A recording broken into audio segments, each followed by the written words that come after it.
We had thousands of students access summer school this year. Thanks to our ESSER funding, we were able to hire teachers and pay them their daily rate, their normal rate for the school year, to work 12 days in the summer. And one of the success stories that we're most proud of is the story of Kevin Carrillo Avila. While he entered summer school as a junior severely credit deficient, he is pretty much on track to graduate with his peers in 2024. And I want to share this story to inspire other students so that they know that they can do the same thing and graduate. It was a struggle because I remember being online for ninth grade, and I remember getting no work done the whole year. And 10th was, I would say, about the same too, just lack of good confidence and motivation. What motivated me was realizing that I wasn't going to be with my friends. I wasn't going to graduate with them. I was going to be another year, maybe, or even 2, maybe. So I guess that really scared me to work. So I met Kevin the first day with his sister, Christina. She was very adamant right away that Kevin was going to get back on track, and she was going to be monitoring him at home. Family engagement really helps with the students, and so I think making an effort to have a communication between teacher, parent, and student all together, just reaching out and continuing to make sure that they know what's going on at school. For me, it was a really positive experience this year. I got to work with a lot of incoming freshmen, so that kind of gave me the opportunity to start to develop those relationships with those students and their families. I think it's a positive opportunity for students, especially those that may have struggled throughout the school year, to kind of keep up. This gives them another opportunity to build positive connections with adults, get some more one-on-one support while also earning some of those credits that they might have missed. I know how it feels to feel like, no one's there to help you, but it can be done, About students like Kevin, what's really rewarding is to see how much of an impact he's made on his future and how he's changed the trajectory of his life. Our school staff that came and worked summer school are incredible. The fact that they were there, that they were encouraging, that they made learning as fun as possible and got students motivated to keep doing their work or to get back on track is really a testament to how much they care, how dedicated they are to student success.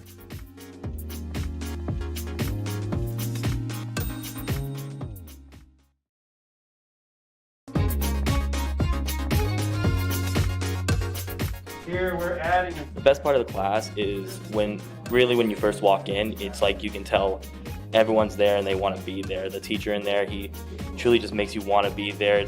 I'm learning more than I've learned in the past years every time I have the guy. So we select a select group of seniors that have a chance of passing the class, and we additionally offer it to juniors as well.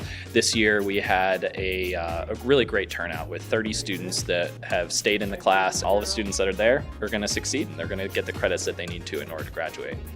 Because of the past couple of years and the students adjusting to online learning and hybrid learning, it has made intercession and things like Algebra 2 credit recovery a little bit easier, because a lot of the students and families are well versed in emailing and Microsoft Teams. We've noticed that a lot of the students that come back second semester are motivated, they're excited about learning, and we see a lot of the kids that are in this class graduate in the spring, and that's really what our ultimate goal is. It's an opportunity I'm glad I got to take, and I'm glad I'm doing it right now because it makes everything a lot easier on me for me to walk stage come springtime.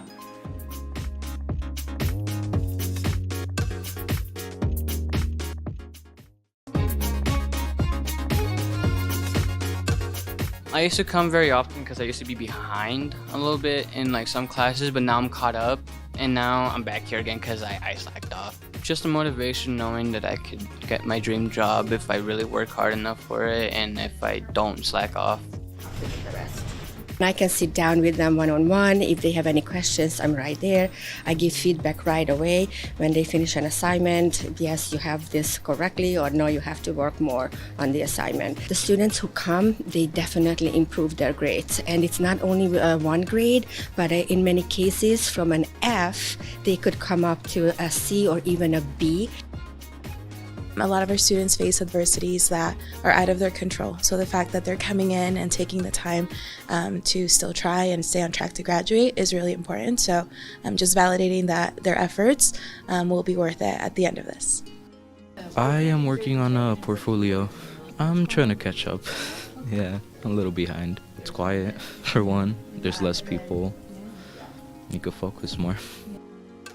Saturday school does not substitute being in your class, getting the instruction, engaging in those discussions. But for some students that are having either mental or social anxiety, this is a safer space for them to come. It really started with our exclusions with COVID, but it took and got a lot of momentum, and so we've been able to keep the momentum going, and students have been really successful. I think is why it's been successful is that it's not mandatory, that it's really just for the kids. We're here. If you show up, great. They give me the time I need to complete my assignments without having to rush through a whole class period. We send home postcards every time we have intercession, just thanking them for coming. Their parents are proud of them. A lot of tension happens when their grades come home and the parents are like, I had no clue you weren't doing well. And so we use this as the opportunity to fix that.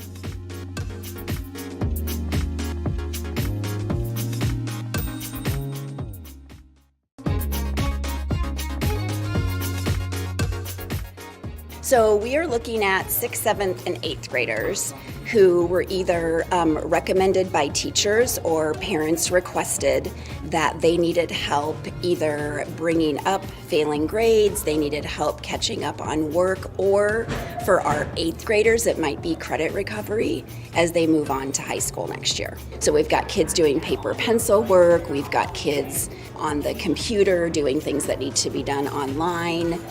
We've got all subjects going in there. And it's interesting because when you sit down to do their work with them, the majority of them, they know what they're doing for the most part.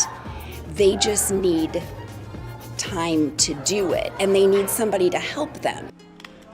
Teachers are helping me with the work. I'm getting most of it done. Well, I'd like for one to get my Go Math assignments done so I can get in some more math practice for any next upcoming tests. I'm pretty sure there's more coming. Yeah, I also have to get done with my social studies because I can't be sitting on an F in a history class. If you have something you need to fix it. Don't wait. It's just gonna stay there. It's not gonna fix itself. So it's better to come here than just sit at home and play video games. A lot of these kids struggle to even make it to school on a daily basis. We see the social, emotional gaps that have developed because of COVID. They're functioning, like a couple years behind. That factors into the amount of focus and attention they can give in the classroom. That factors into the peer relationships, which are huge in middle school. I can hear them in there right now. I can hear, there's laughs and they're sitting with friends, but yet they're working at the same time, which is huge.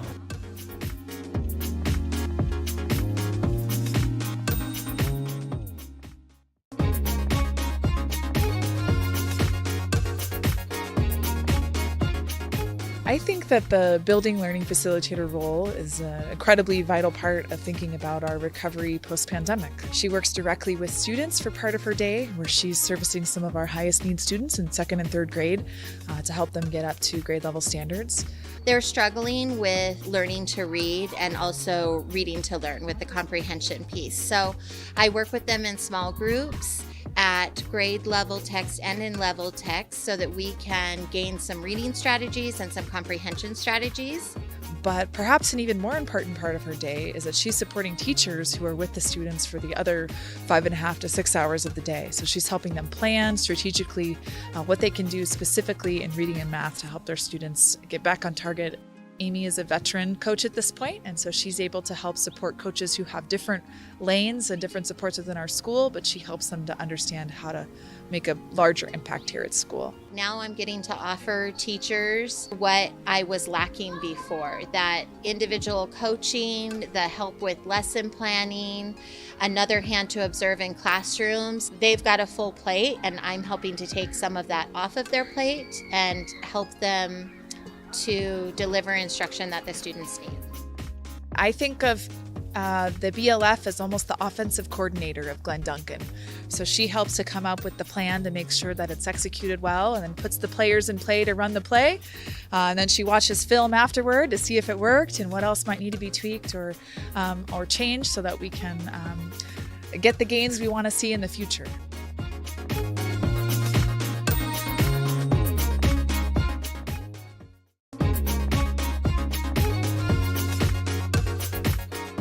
In July of 2021, after significant community input, the Washoe County School District Board of Trustees approved a $77 million spending plan to use funds from the American Rescue Plan's Elementary and Secondary School Emergency Relief, or ESSER 3, grant. The district will focus ESSER 3 funding in 6 areas. In the first area, more than $59 million will support student learning. This includes tutoring programs, web-based learning software, summer school, and additional staff at every school to help students get back on track academically. The second area of focus is student well-being, including mental health and substance misuse prevention supports, and suicide prevention partnerships with the Children's Cabinet and Living Ideation. The third focus area is teacher support, including various specialists and trainers supporting teachers in curriculum and instruction, equity and diversity, mental health first aid, and professional learning communities, as well as scholarships for aspiring special education teachers and leadership training opportunities for future school leaders. The fourth focus area is family support, with assistance for students and families who are experiencing homelessness and for students and families who need extra help in order to complete graduation requirements. The fifth area of focus is district support, in order to implement, manage, and evaluate the grant programs.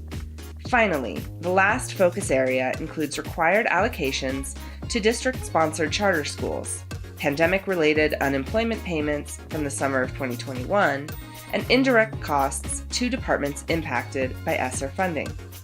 Our ESSER 3 spending plan is focused on supporting every child by name and face to graduation as we continue to emerge from the COVID-19 pandemic.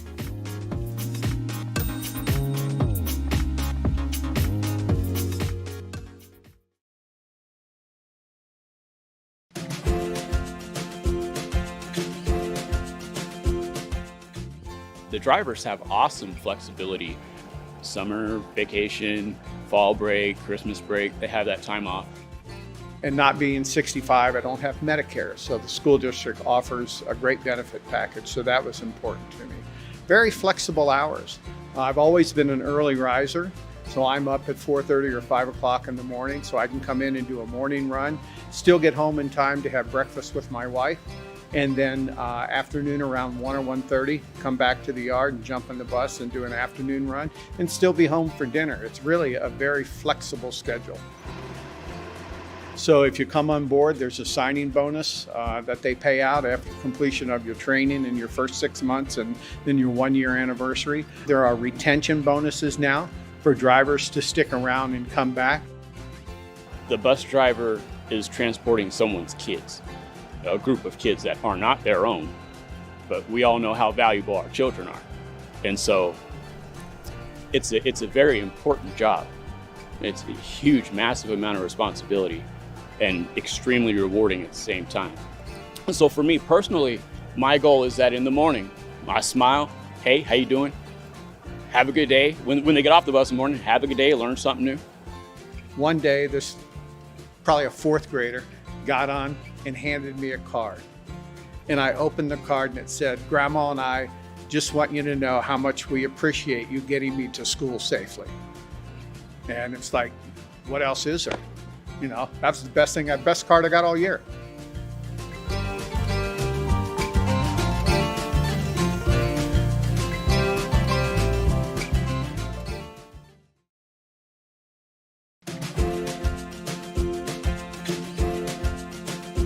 We all play an essential role in each child's day at school, whether it's learning or being fed and getting the nutrition they need so that their little minds and bodies will work to their full capacity. And I just love the children. I do this because I love to interact with them. I'm grandma status, you know what I mean? So I'm not their mother, I'm not a teacher. You know, I'm here to feed you like a grandmother does, make sure you eat healthy, and you're on your way. I make sure I try to know most of them's name. With the mascot's been a little hard over the past few years. But I try to know their names, and I try to talk to them. We joke, we laugh, and you know, when things come up, they come and talk to me and tell me what's new in their life, so it's good.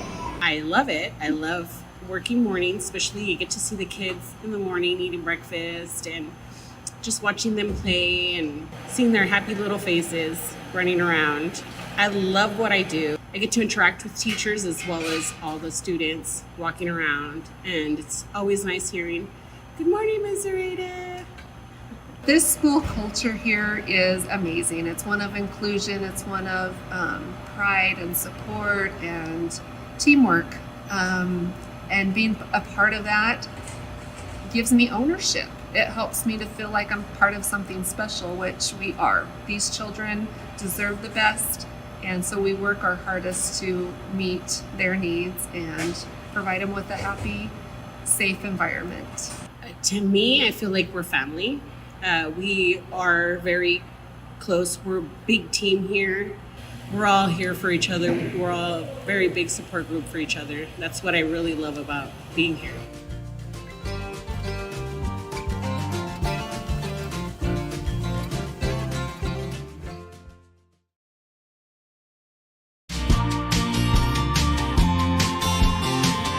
As the largest employer in Northern Nevada, Washoe County School District is truly the heart of our amazing community.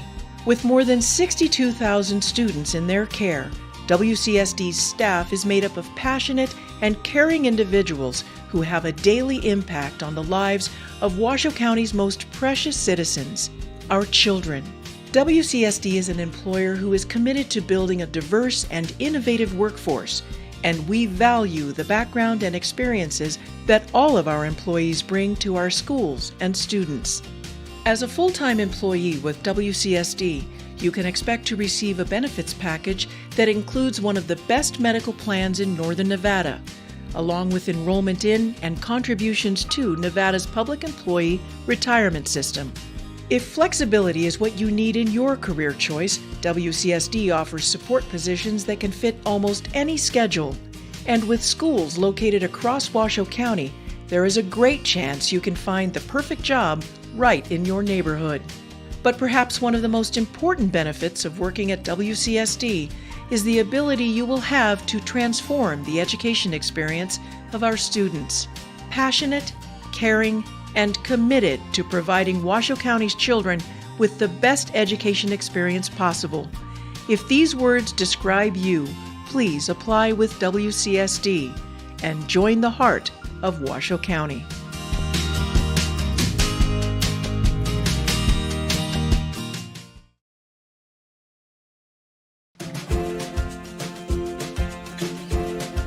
Working with the families and the communities has been some of the greatest aspects of the job, making sure that I'm involved in school as a professional, but also within my community as a proud person who just lives here in the Reno-Sparks area. My job as principal is to help make sure that I'm setting my teachers up to be able to plan for and execute lessons that make every minute count, that they're excited about, their students are excited about, and they ultimately feel tremendous success as a result of all that hard work. One thing that kind of drives what I do every day is to take care of people. We want to be here to support people. We want to celebrate the positives. We want to find the good. One thing I love to do every year is learn as many names as I can. COVID has made that really hard, especially with masks. But that's one thing personally I pride myself on, is knowing the names of as many kids as possible. My experience with Washoe County School District has been really positive for my personal and professional growth. It's given me opportunities to be really innovative at the schools that I'm serving, working with the teachers, staffs, other administrators, learning from one another in a collaborative nature. And I think that's really a trademark of the Washoe County School District is we really view this as we're all in this together, especially coming through the other side of the pandemic. I think we've really grown together as a community to support one another. And I think anybody relocating to this area would really feel that. Being a state employee, we are a part of PERS, which I appreciate. As a family of educators, my wife and I both in the Washoe County School District, that is a benefit that we look forward to. The Washoe County School District does their best to get us what they can and offer us what they can to be competitive with other employers, whether it's inside education, outside education. Sounds like you do a lot here to keep the students and staff motivated. We try, and it's a team effort. It takes everybody in this school to do that. So all of our admin team, all of our teachers, our department leads, our custodians, making kids feel welcome here. I make it a goal to know staff all the way down to our night custodians, our nutrition workers, our aides in special ed, and so on. Morning, Bill.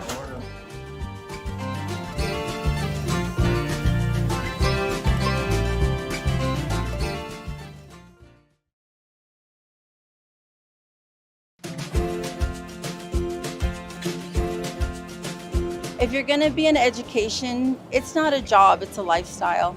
It's a lifestyle that you choose to be here for the kids, for the community. It's not about punching in and clocking out. It's really a lifestyle that you choose. I would say for future educators in Washoe County, teaching can bring a huge amount of joy.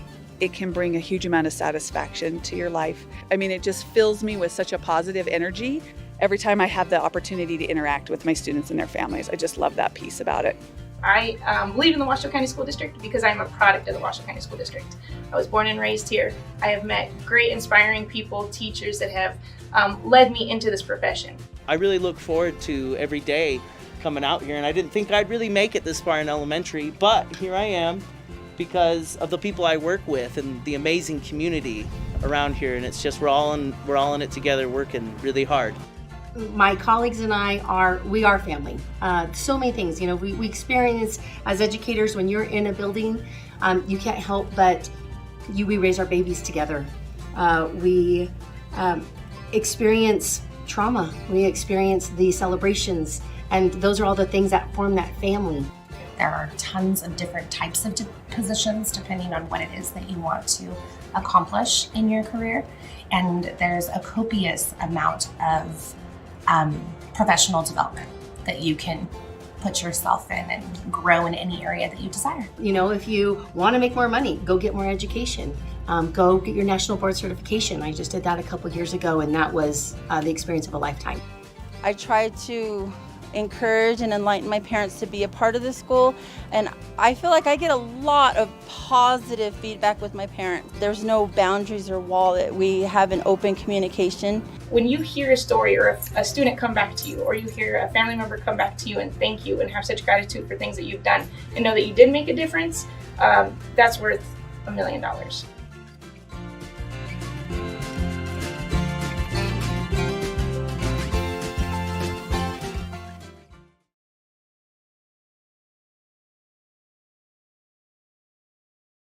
I would say for future educators in Washoe County, teaching can bring a huge amount of joy. We're all here to do what's best for kids. We want to have a good time. We want kids to have a good time. We want them to be part of a learning community where they feel like they're connected and that it's really about them. I began my teaching career in Texas. I taught outside the San Antonio area, and then I also taught in the greater DFW area, and then transitioned here.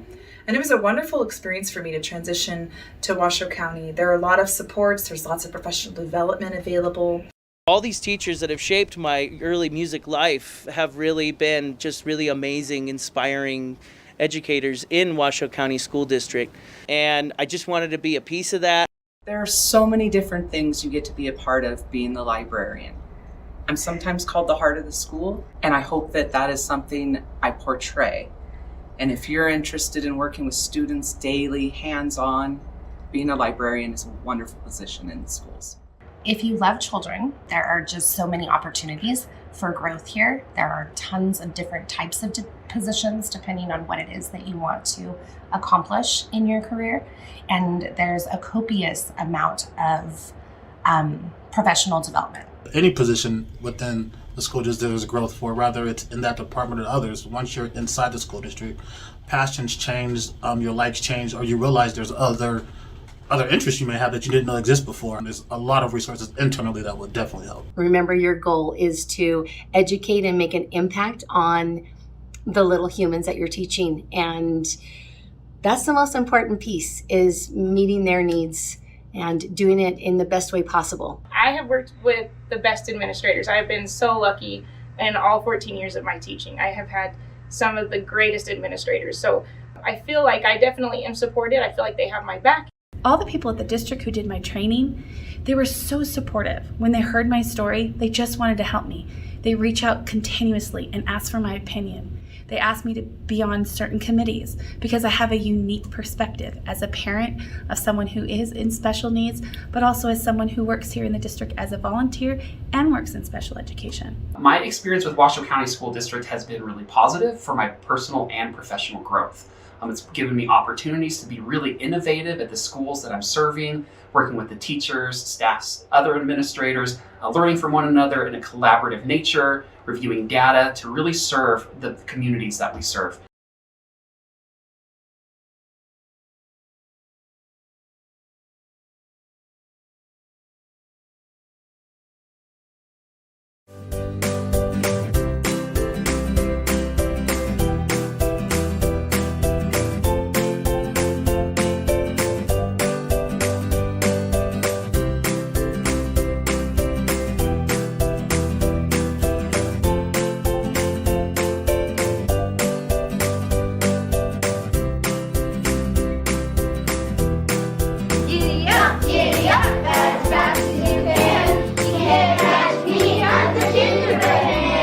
The biggest things that I see with the school library is that they're really preparing them for the critical skills they'll need in the future. And the library provides a really critical role with the makerspace programming that you do. There's computers. I watch everything on the Twitter hashtag, the WCSD libraries, and so you see them, creating a video, doing book reviews, doing the crafts. It feels like it's not connected, but it's all connected to their future, and school librarians are doing that. So what we're doing is we have Mr. Oaks' STEM class in, and they are going through and evaluating different educational products, and then from that we're going to decide what ones we want to have more of for our makerspace, and then also for the new schools give them an idea of the products the kids are really liking that they can be engaged in. The author writes the words. Oh, big round of applause. Kiss your brains. So as a former classroom teacher, I think one of the things I appreciate about being a librarian is that instead of working toward having students master achievement in a certain curriculum area, I can help them explore the things that are interesting to them. Whether that's choosing a book that they enjoy reading, that's fiction that helps develop their imagination, or an information book, a nonfiction book that's on a topic they're interested in. They develop a wide range of skills that might be used today, or tomorrow, or 10 years from now, and skills that are sort of timeless, and yet also give them a flexibility to prepare for any challenge or any task or assignment they face in their life. It's information literacy. Librarians are so important because it's not just about checking books out, checking books in, and reading a story to kids. They do so much more than that. They are really involved in reading comprehension, which is so important with our kids, and fostering a love of reading, which is so important because if you love reading and you love to read, the world is your oyster. All are welcome here. How was your best time so far? Giving them access to books that they're interested in has really increased the level of reading and the amount that the students are reading, and really helped our literacy instruction. Digital citizenship curriculum has been really important in designing those lessons with those standards in mind to make sure that our kids are thinking about, am I being a good citizen? Why I like to come to the library is because I get to hang out with many of my friends and just get to do fun stuff.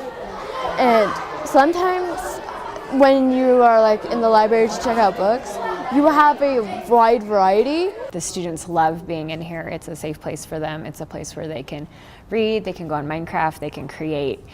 They really love it, and it was kind of what our plan was at the school. We have lessons that will be co-taught with the librarians. So for social studies, it gives us that extra layer of support as far as taking our content to a 21st century level, which is really great. If students want to come to school, they will be better in school, plain and simple. In our democratic society, It's a very special thing that anybody can know anything. We have the freedom to access all the knowledge there is, and the library is how we do that. It's the only thing you absolutely have to know is the location of the library. That's because that gives us access to the world of knowledge. And so making sure that our students have access to excellent books and facilities and ways to access that knowledge and the tools, the knowledge how to learn.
Testing 1, 2, 3.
Yet?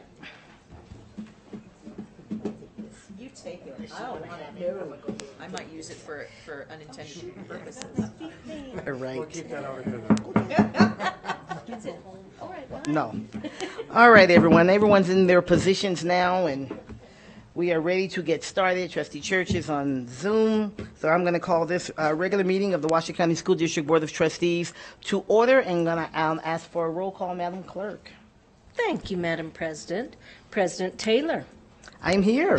Vice President Nicolette. Good afternoon. I am here. Trustee Rodriguez. Here. Trustee Smith. Here. Trustee Church. Here. Trustee Mayberry. Here. And I'm thinking our student representative is on her way, and we have a quorum, Madam President.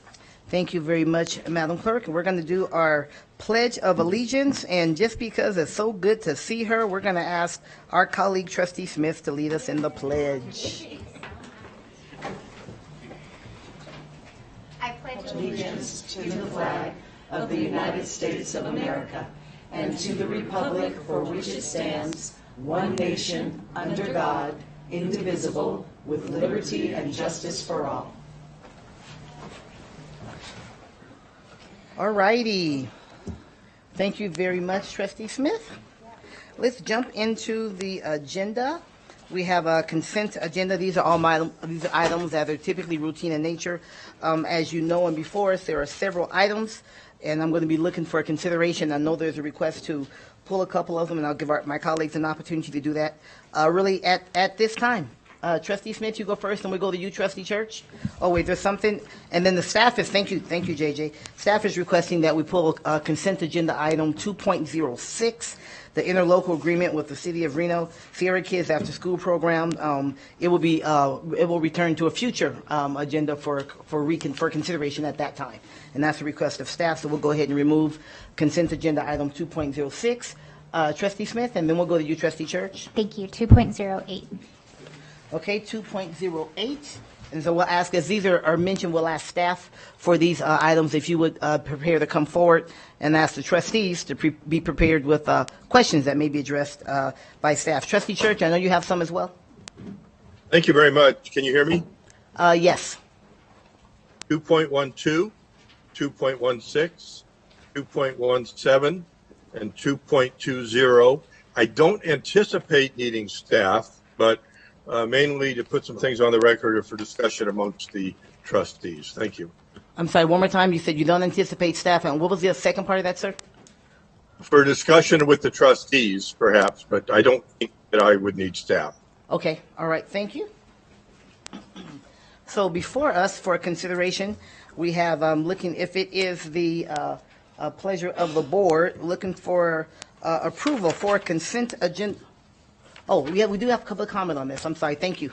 Please, let's go right ahead. Public comment on any of the consent agendas before us other than 2.06. We'll take at this time. Colleen Westlake for consent agenda item 2.04. Okay. Welcome, Ms. Westlake. Hi. Hi, everyone. Good afternoon. I'm Colleen Westlake. I am a Sparks resident and a proud fifth-generation Nevadan. My comments regarding the $328,000 for the dispensers, I'm hoping that you guys looked into this and researched, because most companies that will supply your paper products and your soap products will give you dispensers at no cost. And they might try and charge you a higher price for the products, but that's where the negotiation comes in, where you negotiate a good price for taxpayers' money. But to award someone $328,000 for dispensers is kind of ridiculous when we can get that at no charge if we enter into an agreement for the paper product and soap product. So I know it seems like a drop in the bucket, only $328,000, but this is taxpayers' money, and I really think it should be looked into further. Thank you. Thank you, Ms. Westlake. Any other public comment on the, no? Okay. Thank you. So before the board for consideration will be consent agenda items, let's say 2.02 through 2.05, 2.07 through 2.11, and then 2.13, then 2.15, then 2.18, and 2.19. Okay, that's before us for consideration. I will make the motion. I'm going to repeat those numbers to make sure I'm correct. I move that we approve consent agenda items 2.02 through 2.05, 2.07 through 2.011. I stopped at 2.07 through 2.11 and 2.13 and 2.15, 2.18 and 2.19. Wait, I think we may have missed Trustee Smith? 2.08. It is 2.08. Okay, I thought it was 2.04. Okay, so I said it. She said it the way I said it. I said it incorrectly. So let's just restate that then in terms of what I'm looking for. Then we can go for a motion from there. So thank you. I missed 2.08.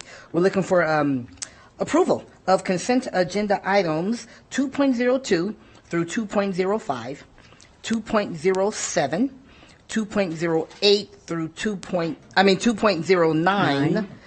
I had my 8 down here. 2.09 through 2.11, 2.13, 2.15, 2.18, and 2.19.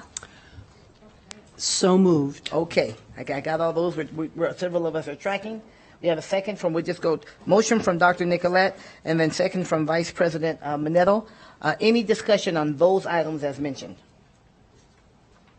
Okay, hearing none. All those in favor, please indicate so by saying aye. Aye. Opposition?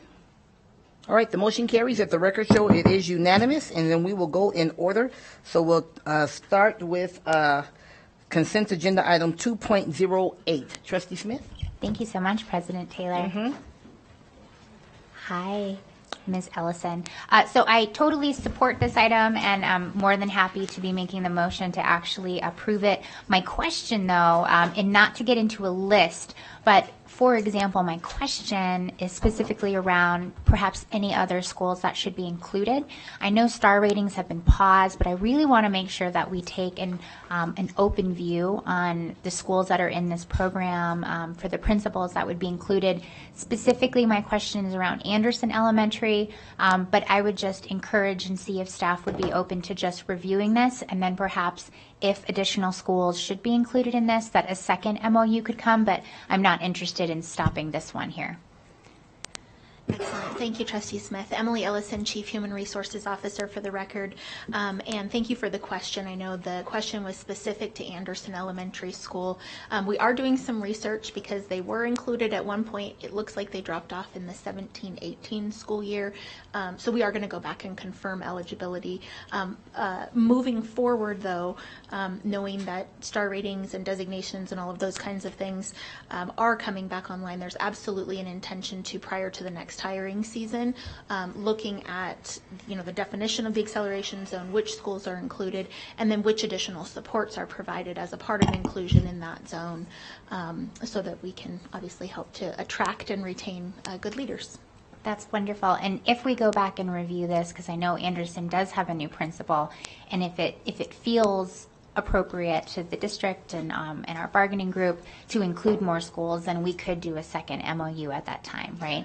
Of course. Emily Ellison, for the record, funding is always a consideration, but absolutely if Anderson was left off by mistake, we can correct that, and then on a move forward basis look at kind of the acceleration zone concept in total. Thank you so much. That's all I had. Adam. Thank you, Diane. You're welcome. I like that.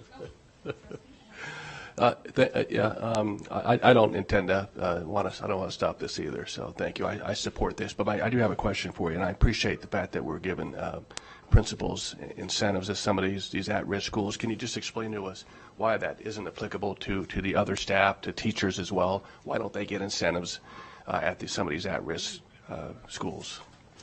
So there are actually different incentives in place for certified staff.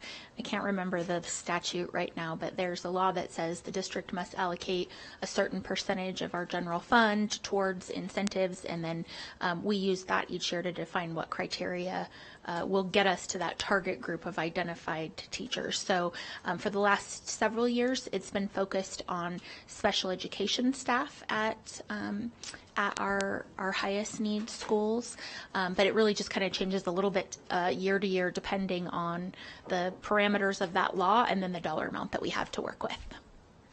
Okay, thank you. Something to consider in the future. Thank you. Thank you. Thank you, Trustee Mayberry. I see our president has returned. Okay. I'm looking for a motion to approve or not to. Yes, Beth? Want to make sure we get public comment since we opened this Trustee one. Beth. Public comment? Thank you. I appreciate that. No public comment at this time? Then on that note, I would like to move that we adopt item 2.08, the approval of the memorandum of understanding between the school district and the Washoe School Principals Association. We have a motion to approve by Trustee Smith and a second. Second by Trustee Minetto. All those in favor? Aye. Any opposed? Motion passes 7-0. Thank you very much. Thank you, Madam Vice President, while it dealt with that issue that came up. We're going to go now to consent agenda item 2.12. 2.12, Trustee Church? Thank you very much. When I read this and some constituent feedback, we're facing some pretty significant budget cuts. I don't, in my heart, believe that we need this much money to do what is our job as trustees to hire Dr. Ellsbury, $22,000. So I'm open-minded to hearing any opposition or anybody, in favor. But at this point, I'm probably a no vote. Okay. Thank you, Trustee Church. Why don't we go? We have public comment on this, I see. Colleen Westlake. Welcome back, Ms. Westlake. Thank you. Hello again. Colleen Westlake, Sparks, Nevada. So everyone here is going to think I'm a penny pincher, but if you talk to my husband, he'll tell you different. Again, I know $22,000 does not seem like a lot, but I don't think we should be hiring outside people to evaluate how we are doing our business. I think test scores and the backing of the constituents and the approval of our residents in Washoe County, that is what we should be looking at for approval and if we're doing a good job, not some outside source to push around a bunch of paper. I think the trustees are more than capable to see if Superintendent Enfield, which I went to her town hall the other night at the new junior high, very pleasant experience. I think you guys are more than capable to evaluate her performance. I think if our test scores with our students start improving, that is really where we're going to see if everybody's doing a good job. So to pay some doctor, like I said, pushing around a bunch of paper, I really think that's passing the buck to somebody else who really does not have any business in evaluating our superintendent. I would really appreciate if the trustees on this board would do that and in some ways maybe reach out to the constituents and see what they have to say. But an outside entity, I have to say that really, I think it's disgraceful. I think it isn't doing your jobs. Thank you. Thank you, Ms. Westlake. That's all I have. Okay, thank you. Trustee Smith? Thanks, President Taylor. I do just want to clarify that the trustees are the ones that are actually doing the evaluation. So whether it's a school district or whether it's a private business, bringing in consultants to do and to provide structure around certain aspects of who is ultimately our CEO, and we are the board. But I don't want there to be any confusion whatsoever. Dr. Ellsbury in this arrangement does not impart his own opinions, nor does he actually do the evaluation. It is 100% the 7 members of this board. Thank you, Trustee Smith. And one thing I will add for context is a couple of things. One is it is not uncommon to bring in an outside facilitator to facilitate the conducting of the evaluation. There are many components of it, many facets of it, and that needs to be pulled together. There needs to be structure around it. It needs to be fair to the superintendent, and certainly every one of the 7 trustees need to have that opportunity to provide the feedback and the input and so on, and what those areas are that we're looking at are all a part of it. A lot of it comes from the strategic plan. And some of it also comes from the balanced governance model that we commit ourselves to as well.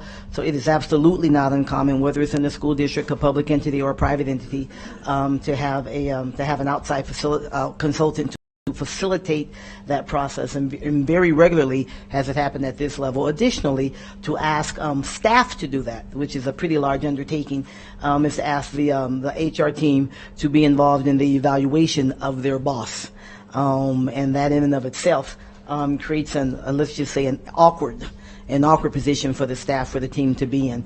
And so it is my recommendation. We've worked with Dr. Alsbury for years in our structure and in our governance and the way that we move forward. It's also a part of not having him do it, but having it done in a very objective way, which is also very important as well. And that's a part of our agreement with Dr. Infield. So I'll ask my colleagues to continue to support the effort to go forward in this way, to have it structured, to have it objective, to have it done objectively, to have it done from a structural standpoint, and then not put the HR team in an awkward position to have to be involved in the evaluation of their boss.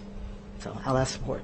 Dr. Enfield? Thank you, President Taylor. I think the one other thing that I would offer, and why I think this will be valuable for us as a governance team, is we are in a somewhat unusual position where I am coming in to a plan that I did not create, right? And we need to determine how to set performance targets for me on what currently exists, while also acknowledging that we'll be identifying other things in the months ahead that we're going to want to focus on. So I think that this is a very unique time as well for us to be doing this. I think having that kind of expertise will help us be able to make sense of this interesting time period. And of course, moving forward, we will have a new strategic plan that will be, it will be easier to align my goals, if you will, to that. But we're in a bit of a unique position right now. So I welcome the assistance, the expertise. Thank you, Dr. Enfield. Dr. Nicolette? Thank you. Absolutely, the board needs to undertake this work. There's no doubt about it, because we are closest to it. Having worked with Dr. Tom Alsbury previously on several occasions as a trustee, I have come to recognize his expertise in this area. He's nationally known. He's an author who's nationally known. His persona is such that he doesn't come in and tell us what we should think and what we should do. He is, as President Taylor identified, a facilitator, so that we as 7 individual minds who have to come together to evaluate our new superintendent can have some guidance so that we're not all over the place. Truth be known, each one of us, the 7 of us, have a unique and full life. And for us to come together as 7 people to be experts on the evaluation of a new superintendent, that is very complex and important work. I personally appreciate the opportunity to have someone who is an expert to facilitate our work so it's done properly, it's rigorous, it's authentic, and it results in the development, the continued development of our CEO. I will also add that it is extremely important to have community input, and Dr. Tom Alsbury absolutely agrees, and that is a 360. He likes to know what students think, parents, family members, teachers, all employees, and the wide community of Washoe County School District. So this will not be done in isolation, because every voice is important. And so I am all for hiring Dr. Tom Alsbury. Thank you, Dr. Nicolette. Other feedback from the table? Otherwise, looking for a motion, if it is the pleasure of the board, to approve consent agenda item 2.12. Trustee Rodriguez, there's a motion. Is there a second? Second. Second from Vice President Nicolette. Further discussion? Seeing none, all those in favor, please indicate so by saying aye. Opposition? Aye. Okay, let the record show the motion carries 6-1. 6-1. Okay, we'll move on now to consent agenda item 2.16. I believe this is one you pulled as well, Trustee Church? Is it 2.14? No, that's when I made a mistake. It was 2.16. 2.16, yes. 2.16. Trying to navigate between screens. And yes, it's is it my floor? No, yes, please go ahead. This is 1.6. Go ahead, sir. Okay, this is Board Policy 9088, Trustee Superintendent Relations. We had some very good, robust discussion at the Board Policy meeting, but I'm just not comfortable with the wording. Specifically, Policy 1BI. 1B states that essentially trustees do not request information from employees without the explicit board approval. And I thought we'd kind of agreed, maybe it's just the wording, it's really the superintendent that would make that approval. And then secondly, under I, the wording, without explicit superintendent approval, the employee is directed to report the request immediately to the superintendent. As we discussed, we have a new superintendent. Her style is a little bit different. She's comfortable with us going to the leadership members, the chiefs, with simple questions. They, of course, have the discretion to contact her, but she's comfortable with us doing that. How do they know that there's explicit approval? How would they know that? So that's my concern. So I just think the wording is wrong. Thank you, Trustee Church. Why don't we first open up? Do we have any public comment on this? No, JJ? Okay, we'll bring it back here to the table. Any other comments or questions, or what's the pleasure of the board as it pertains to consent agenda item 2.16? Motion on the floor from Trustee Mayberry. Is there a second? Second from Trustee Rodriguez. Any further discussion? Now, as a reminder, all the policies that get the initial approval here will go out for 13-day public comment period and then come back here to the board for final approval. All those in favor, please indicate so by saying aye. Opposition? Nay. Okay, let the record show the motion carries 6-1. 6-1. We'll stay with you, Trustee Church. Consent agenda item 2.17. Thank you very much. While I navigate between my screens here, 2.17 is a policy known as public bodies. More specifically, it's about committee members and who appoints them. There's no specific sentence I can point to in here. It's the entire policy that I disagree with.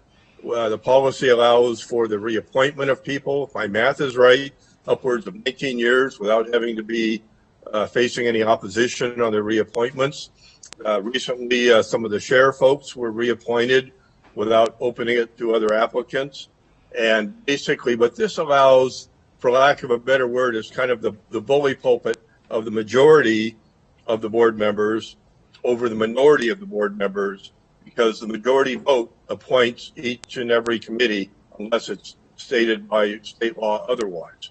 I believe that generally committees should be appointed one each by each trustee.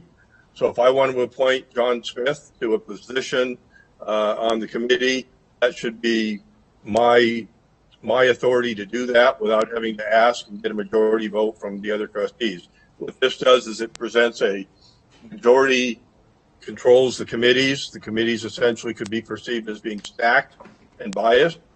And I think that's a perception that we had with the chair committee recently. But again, I just totally disagree with the policy. I think it needs to be open to each trustee to have their complete input, not with anybody else being able to say no. And that a person who was appointed would serve at the discretion of that trustee. So if they dishonored their position, if they were disruptive, then that trustee could remove them, or there could be other policy. But thank you. Thank you, Trustee Church. We have public comment on this item? Thank you, JJ. John Eppolito. Mr. Eppolito, welcome. Thank you. John Eppolito with Protect Nevada Children. On 2.17, what Trustee Church was talking about, I've seen that happen most recently with the Share Committee. We sat in this room and discussed changing the definition of boy and girl for 4 hours before the committee finally compromised And the reason I think it's important to Jeff and to me and to many others, that survey showed most of the parents did not like the 5th grade curriculum. And after 4 hours of discussion with the share committee, who keeps getting appointed and appointed and appointed, and no differing mind on that board, on that committee, they decided to tweak the definition of boy and girl slightly. Well, tweak it from what they first had, but definitely not a traditional definition of boy and girl. And I think what I'm getting at is the committee thinks like one, and that's because we don't get to put people that think like others on that same committee. Maybe a conservative Christian. You had Bobby Brooks one time. He got beat to death when he was on that committee. He's a pastor somewhere. It was terrible. We need other ideas on these committees, and that's the problem with 2.17, I believe, is what Trustee Church is talking about, and I've seen it happen. Thank you very much. Thank you, Mr. Ippolito. You're welcome. Looks like another public comment on this one. Colleen Westlake. Welcome, Ms. Westlake. Hi, thank you. So I do agree with Mr. Ippolito. I think if we are serving a community, we need to have all voices heard. We shouldn't be canceling out anyone. Part of the curriculum says equity and diversity, but by that very definition, the way these committees are set up, that's not what's happening. And I think that's where a lot of the community's frustration is coming from. I don't always like everything I hear, but I still want to hear it. I want to weigh it, evaluate it, and then proceed. But if you're not even hearing the other voices, you're not getting a full picture, and the community is really being done a disservice. I would ask that you change the rules for the committees so that all of your community has an opportunity to have a voice. Thank you. Thank you, Ms. Westlake. Do you have any other public comment? That's all. I will say this on the committee. I'm going to concur with the whole idea is committees represent the community, and I cannot be an advocate of diversity if I don't think that diverse views are important, because that's how you end up with the best answer. It really truly is. Now, the committee that was mentioned, and it was Pastor Brent Brooks, by the way, Reno Christian Fellowship, who actually was someone that I actually encouraged to apply to be on the committee. But at any rate, the share committee is appointed by statute. So some of those, we have two committees that are appointed by state statute.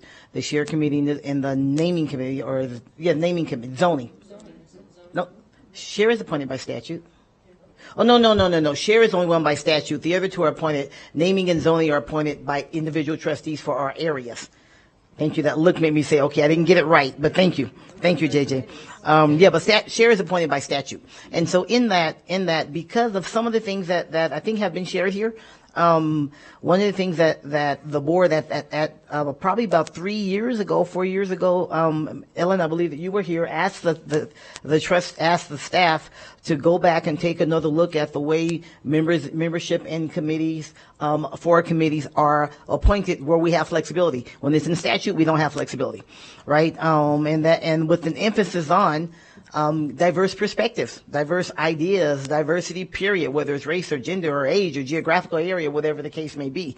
And so that instruction has been given to the staff, because diversity is important. And the whole idea is there's no one answer that's going to ever make everybody right. I mean, that's going to ever make everybody happy. None. Never will be. But the way you get to the best place is to have that representation and that direction.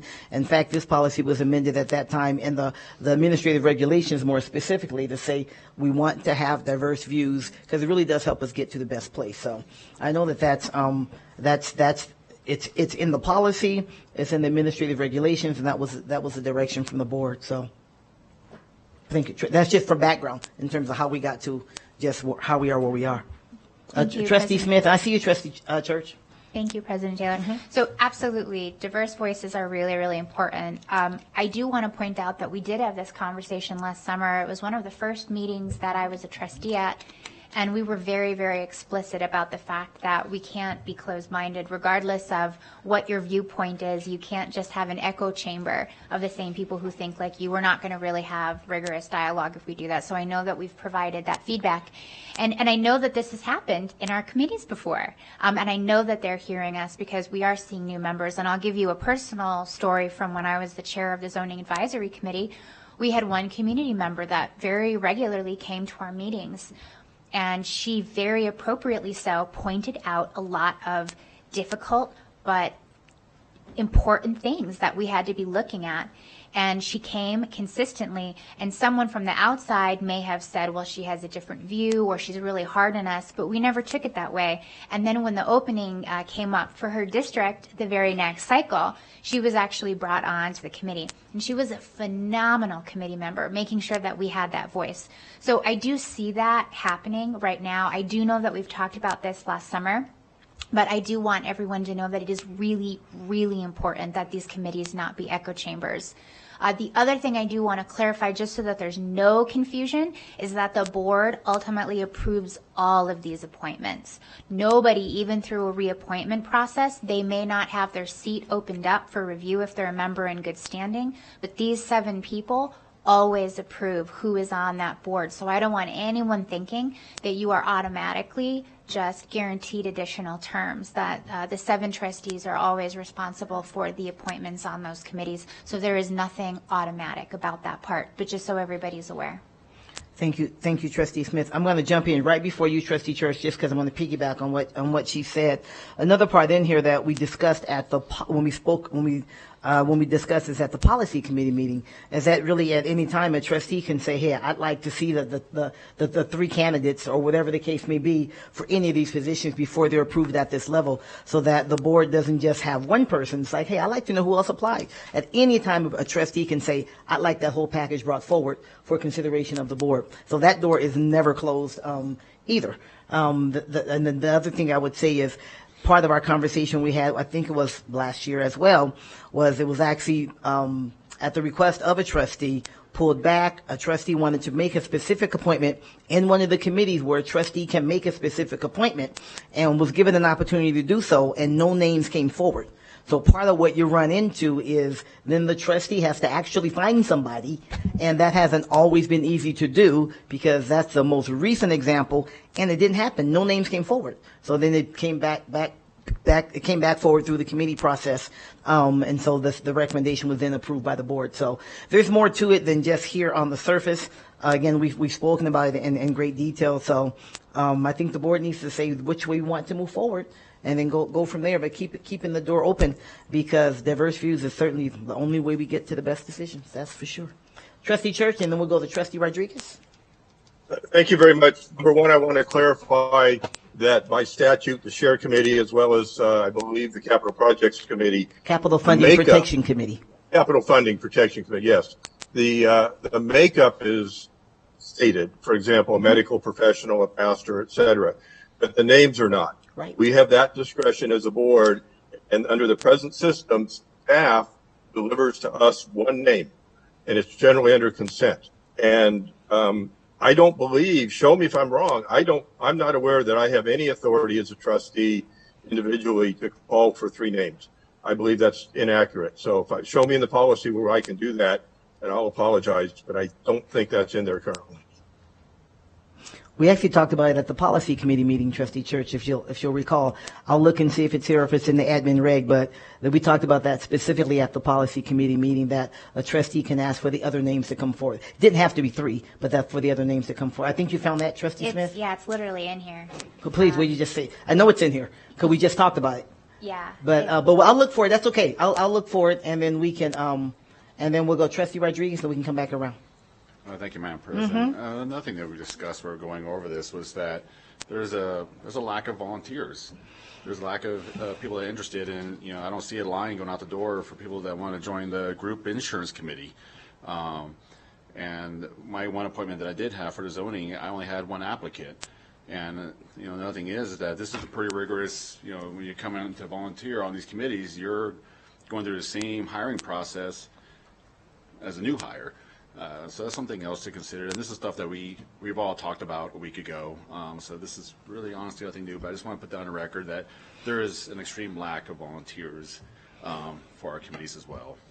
And then hopefully that will change. I'll draw your attention, Trustee Church, to page 4 of the policy, so I can point that out as we discussed at the Board Policy Committee meeting. Number 4A, and then small Roman numeral 6, is it? Yes, it's there. As necessary and appropriate, the expertise, no, it goes further. It's not just that. I just read it. At the board's discretion, yeah, it is 6. The board may take action to ask the responsible office to forward its ranking of candidates for the board's consideration and deliberation of more than one applicant. So it's there. It just hasn't happened very often, but it is there. Yes, sir? Trustee Church? But you just made my point. The board may ask. The individual trustee has no authority. So you just made my own point. Thank you. That only the board can vote to bring it back with 3 or whatever candidate. So as an individual trustee, it's shoved down my throat. I have no authority. Well, not necessarily. You can say that way if you'd like to, but I have had nary a board member come and say, hey, you know what, I'd like to see if we can ask for more than this. And that being the case, I don't think the board will push back on that by any means. So no, I'm going to push back on that one, Trustee Church. Trustee Smith? Well, yeah, and we already talked about this. And I did watch the policy meeting. If an appointment, which is under the purview of a trustee, 100% that trustee can look at those applicants. That's already the way that it is right now. Mm-hmm. Yeah. So I assure you have this right, as we should, for the seats that are appointed under us. And that is the way it should be. That is good governance, and I support that. But that is the way that it is right now. Mm-hmm. Okay. Thank you. I see you, Trustee Church. Yeah, again, I have to push back or double push back. My recollection is that I have asked for it to be sent back for more applicants, and that was denied. But at least we have it on the record today that if a trustee so asked, that generally that will be accommodated. But I push back that no, I've asked for it and been denied. Okay. Well, I'm going to say this. Just as you said, show me. I'm going to say, show me. And if that's the case, then we need to consider that differently in the future. And I would certainly apologize. But I would like that to be seen when you said, hey, it says I can ask for everybody, and I haven't gotten everybody. I don't recall that's happened, but it may have, and we didn't handle it appropriately, and it should have been. But I'd love for you to show that to me so we can make sure we act accordingly moving forward. Other discussion? Your hand is still up. Oh, you're good. Okay. Any other comments? If not, if it is the pleasure of the board, looking for a motion to move Board Policy 9100 forward, which is 2.17. Moved by Trustee Smith. Is there a second? Second by Trustee Manetto. Seeing no further discussion? All those in favor, please indicate so by saying aye. Opposition? Aye. Thank you, Trustee Church. The motion passes. It moves up and passes 6-1. Let the record show 6-1. And then consent agenda item 2.20. 2.20, Board Policy 9115. Trustee Church? Thank you. Which policy again are we on? Is Board Policy 9115, consent agenda item 2.20. Very good.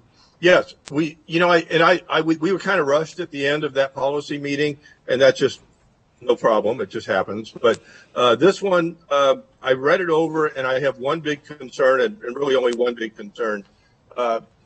Generally, most boards follow Robert's Rules of Order, and then they state a specific version or edition, and I believe that should be in there. Otherwise, it creates confusion among the board. There was an issue a number of months back about how long a trustee could talk for. I'm aware, I like to read, and I've read about other school districts where a obstinate trustee has filibustered, has gone on and on and on for 30, 40 minutes, filibustering an issue. That's wrong. Robert's Rules of Order addresses that, as well as numerous other things. So we don't have a rule of order that we follow. There's no policy on that. I've asked about that. So I want to ask the fellow trustees, if not today, then when it comes back, that we consider addressing whether it's Robert's Rules of Order or Julia Roberts' Rules of Order, that we follow some type of protocol. Thank you, Trustee Church. Let's first go. Is there public comment on this, JJ? Okay, there's no public comment. I will address that to this extent. It has been actually mentioned in the past, and upon the advice of legal counsel, we generally follow Robert's Rules of Order, and then further than that, follow what's required from the Nevada Open Meeting Law. And that's been the policy moving forward, because Robert's Rules of Order can sometimes get pretty restrictive, and that's been the recommendation of counsel, and counsel's nodding here as well, and so that's why that has not been included. It's not an unwieldy, everybody can just do whatever. We do generally follow that, and that's why I've always called it Julia Roberts' Rules of Orders, but that's been the recommendation of counsel for that reason. So that's why that's not there, but I hear your request for it, but that's what counsel has advised, and I think it served us well. Other questions, comments? If not, looking for the board pleasure regarding consent agenda item 2.20. I did call for public comment. Thank you, sir. Move to approve. Thank you, Trustee Mayberry. Is there a second? Second. Thank you, Dr. Nicolette. Seeing no further discussion, all those in favor, please indicate so by saying aye. Aye. Opposition? Nay. Okay, thank you, Trustee Church. Let the record show that the consent agenda item 2.20 passes with a vote of 6-1. 6-1. Thank you, everybody, and thank you, staff, for hanging out during the time in case questions came up. Okay, moving forward to agenda item 3.01. This is presentation to introduce the new logo and mascot for the new J. Wood Raw. I think I just like saying that. J. Wood Raw Elementary School. This is for a presentation and just discussion only, but it's always one of those things that's very, very exciting. And before us is Chief Communications and Community Engagement Officer, the longest title in the district, Michelle Anderson, and the incoming principal of J. Wood Raw, Jana O'Coin. Ms. Anderson. You can say it again since you like that name. We've got somebody in the audience who I know loves it. I know. I recognize them. J. Wood Raw Elementary School. All right. So good afternoon, President Taylor, trustees, Dr. Enfield, Michelle Anderson, Chief Communications and Community Engagement Officer, and I'll let you introduce yourself. All right. I'm Jana O'Coin. I'm the proud principal of Greenbrae Elementary School and the proud incoming principal of J. Wood Raw Elementary. We are excited to be with you today to present the mascot and logo for our new elementary school in Southeast Reno, J. Wood Raw Elementary School. As you all know, it is currently being constructed and is scheduled to open its doors to students in the fall of 2023. The new school will relieve overcrowding in South Reno. The Office of Communications and Community Engagement worked with incoming principal, Jana O'Coin, in the spring and summer of 2022 and throughout the process of selecting this mascot and logo. And as I think we all agree, our schools are truly part of our community and our neighborhood, so it's critical that we involve our stakeholders in any decision and any nomination process. So in the spring, a nomination form was sent out to all incoming J. Wood Raw students and their families, as well as relatives of the school's namesake, asking them to nominate mascots and colors. The nomination form was open for 2 weeks, and thankfully we received some great participation with about 50 unique mascots nominated. At that same time, we had a stakeholder group was formed, which was comprised of incoming families, students, and the J. Wood Raw relatives. The group reviewed the nominations, those 50 nominations, and selected 3 finalists, and those 3 finalists were sent out for a vote. All right, so then the stakeholder group was convened again, and we brainstormed and we provided feedback for what kind of Jaguar we would like. And what was really cool is, well, there's a lot out there. You think there's not. There's a ton out there, right? But it was cool. We had kids there. We had parents. We had the Raw family. It was very interesting to see what people viewed as what we should have. We also chose our colors, which are navy blue and gold, in honor of Mr. Raw's service in the Navy. The Office of Communications and Community Engagement used our feedback, and they created 8 logos. Melissa, is she our?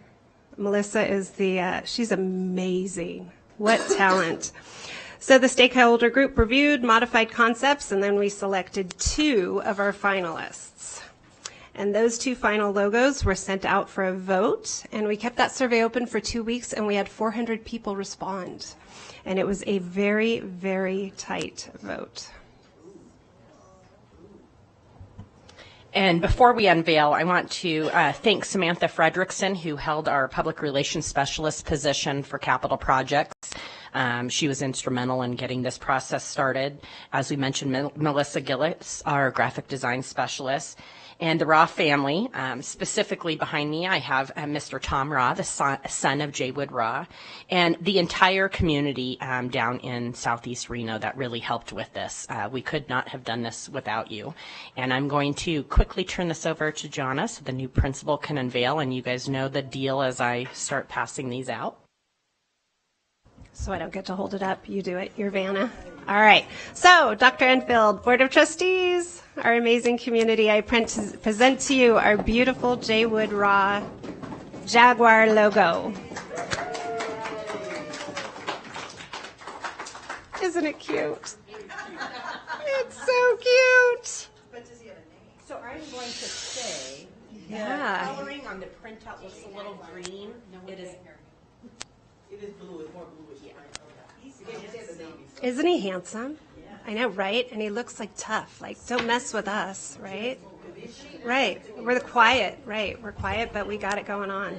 So what I was saying is the printout on the foam core comes out a little green. It is actually a true navy like what is up on the screen.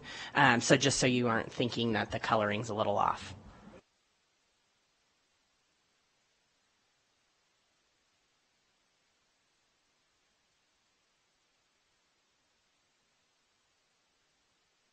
I'm looking at the principal. That is her number 1 list. That will be on. You will have stickers. You will have lots of stickers.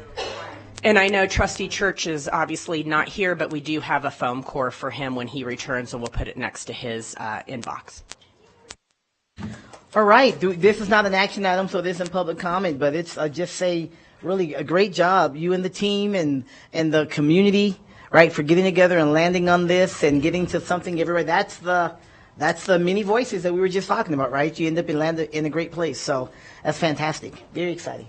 Please, Superintendent. It is wonderful, and I can't wait to hear the mascot's name. I do just want to publicly acknowledge Principal Aucoin's leadership. Leading a current building while planning to lead a new building is no small task. It is not for the faint of heart. And I just want to acknowledge how you've really gone above and beyond. And we're grateful for that. And we look forward to celebrating with you when we open this wonderful new school in the fall. So thank you. All right. Trustee Church. Wait, Trustee Church has his hand up. Go right ahead, sir. Thank you very much. Number one, I wanted to say that I love the colors. Mr. Jaywood Raw, you mentioned was in the Navy. I want to further expound on that. Of course you do. Navy aviator, wings of gold at the tail end of WW2. So he's not here to tell you that, so I wanted to tell you that because of the pride that Navy aviators have. So, yeah, I love the color. I do have to ask, what was the second choice? Is that public, or should we not talk about that? Or it was a very close vote, so maybe I shouldn't even go there. You mean instead of the Jaguar? I'm sorry, Trustee Church. You mean instead of the Jag? You're a Navy guy. That's why I said, of course you want to expound upon that. I'm an Air Force guy. Oh, no, that's right. You're an Air Force guy. That's right. You're an Air Force guy. But you I'm mean actually on a Navy facility as we speak. So you said other than the Jaguar? Is that what your question is, Trustee Church? Well, it showed the vote of, I think, 209 to 191, very close. Right, it was close. Maybe I shouldn't even go there. I don't want to open up a can of Jaguars, but I was just kind of curious. It was still a Jaguar. The vote, the 191 to 209, it was the different type of Jaguar. The other Jaguar looked more aggressive. This one's just strong and silent. Kinder, gentler. Thank you. All right. Well, thank you very much. Very exciting. Let the swag purchasing begin, right? Yeah, stickers. So noted. So noted. So noted. Great job. Really great job. Very exciting. Mr. Raw, I hope the family's excited. Very good. I can tell by the smile on your face. All right. Moving on to our agenda then, we're going to go to agenda item 3.02. Presentation and discussion on the progress and schedule for the district-wide facility modernization plan. This is for information and discussion only. And before us, well, I'll just let you introduce yourselves. Well, Mr. Searcy, Mr. Mills, Canon Design, thank you so much. Mr. Searcy, we turn it over to you. Thank you. Good afternoon, everyone. Adam Searcy, for the record, Chief Operations Officer for the school district. We've been before the Board of Trustees several times now talking about this facility modernization study. In August, we brought on Canon Design, who has been actively engaged in a deep data analysis and facility analysis in all of our schools. We're going to give a brief overview of what's taken place so far, but really focus on what is to come. So that's just the preview, and I'll turn it over to Mr. Paul Mills. Good afternoon. I'm Paul Mills with Canon Design. Board President Taylor, Dr. Enfield, members of the board, it's really a pleasure to be here in front of you. It's a privilege to serve you.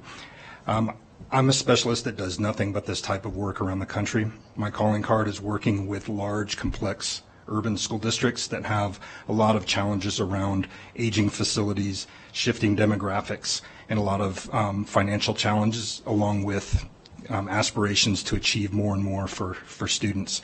I'm very passionate about this type of work and couldn't feel more pleased than have the opportunity to work with you and your communities. So today, goals that I just want to make sure, this is the first of 4 opportunities that I will have to present to you, maybe 5. But this is really just to set the table and make you aware of who we are. We've been very busy for the last 7 weeks working with your school system. And it's our first chance to kind of give you just kind of a snapshot of what's been going on and where we're heading with this. So I want to make sure you're aware of the process and timeline, as well as this is kind of our opportunity to get a public service announcement out there. There are opportunities for your community to engage. Anyone and everyone who has an interest in Washoe County Public Schools have the opportunity to participate in multiple opportunities throughout the process, and at the end we'll have some dates and locations for these. So what is a facility modernization plan? At the end of the day, really, it's a professional, objective, third-party recommendation that we will render to you. From that, it will spring into action other processes that you have around capital decisions, around perhaps boundary changes for where students would attend, perhaps around changing your portfolio of facilities as well. But this is kind of an objective process that is very data-driven, transparent, and overtly involved with student voice as well as the community participation.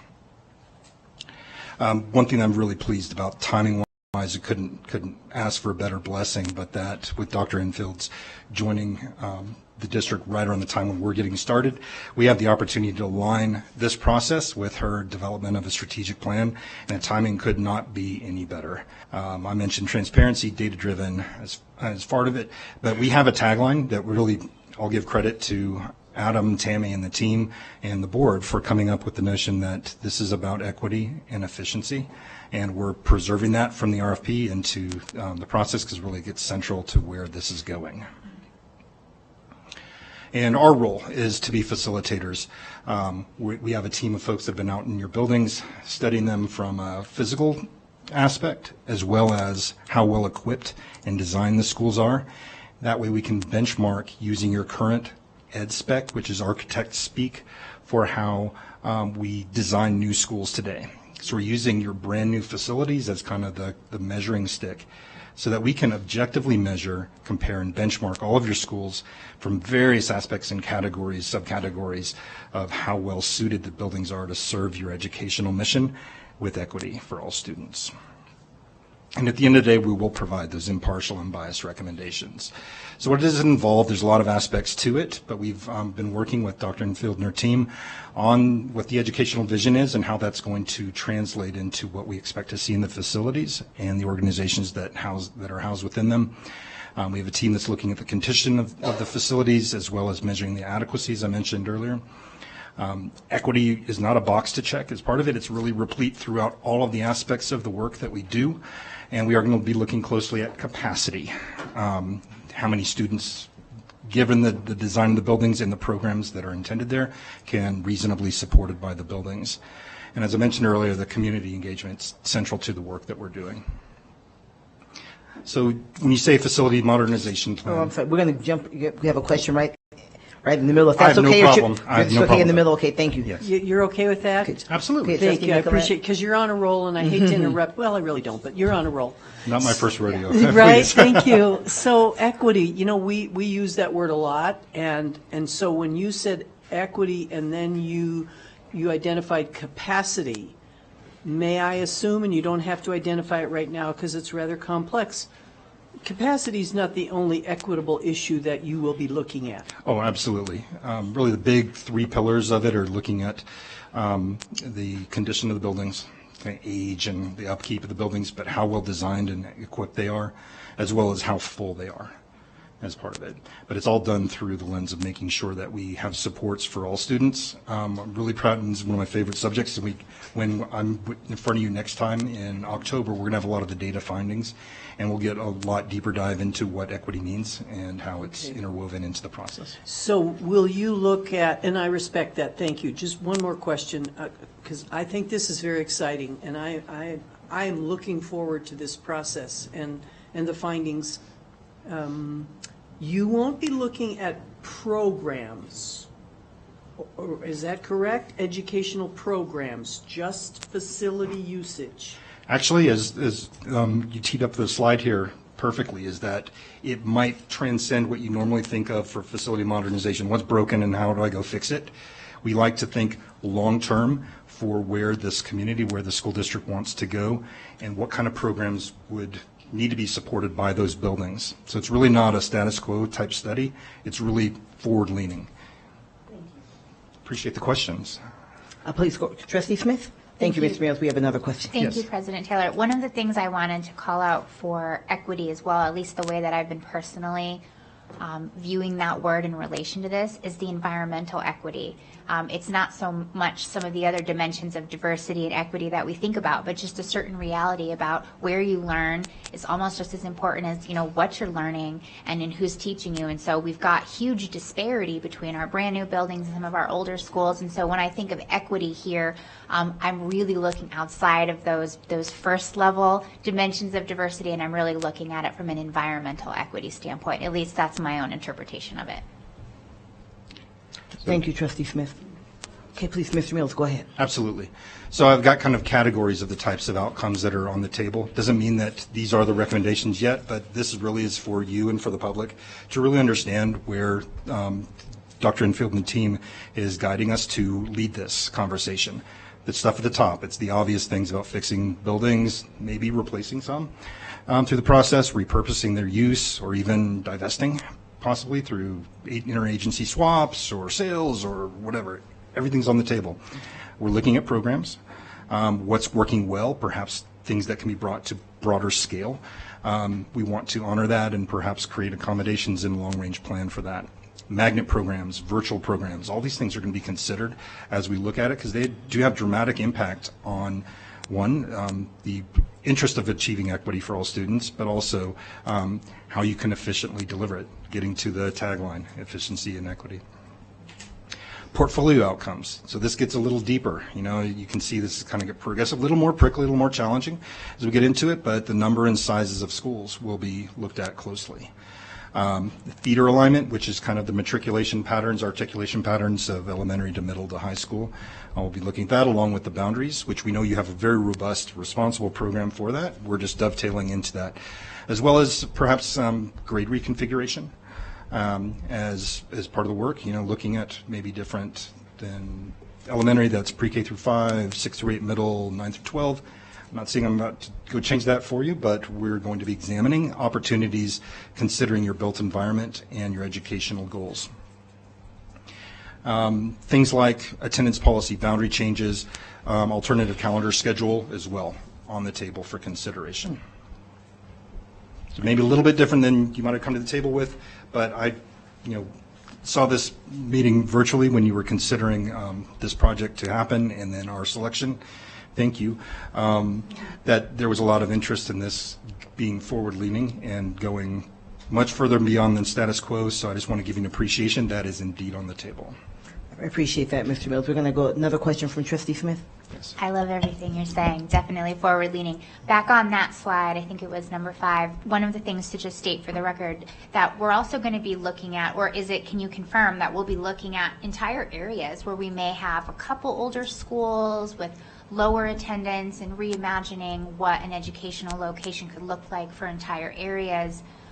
But that is also part of this as well too, which is great. But I want to confirm that what I think is what you're actually doing.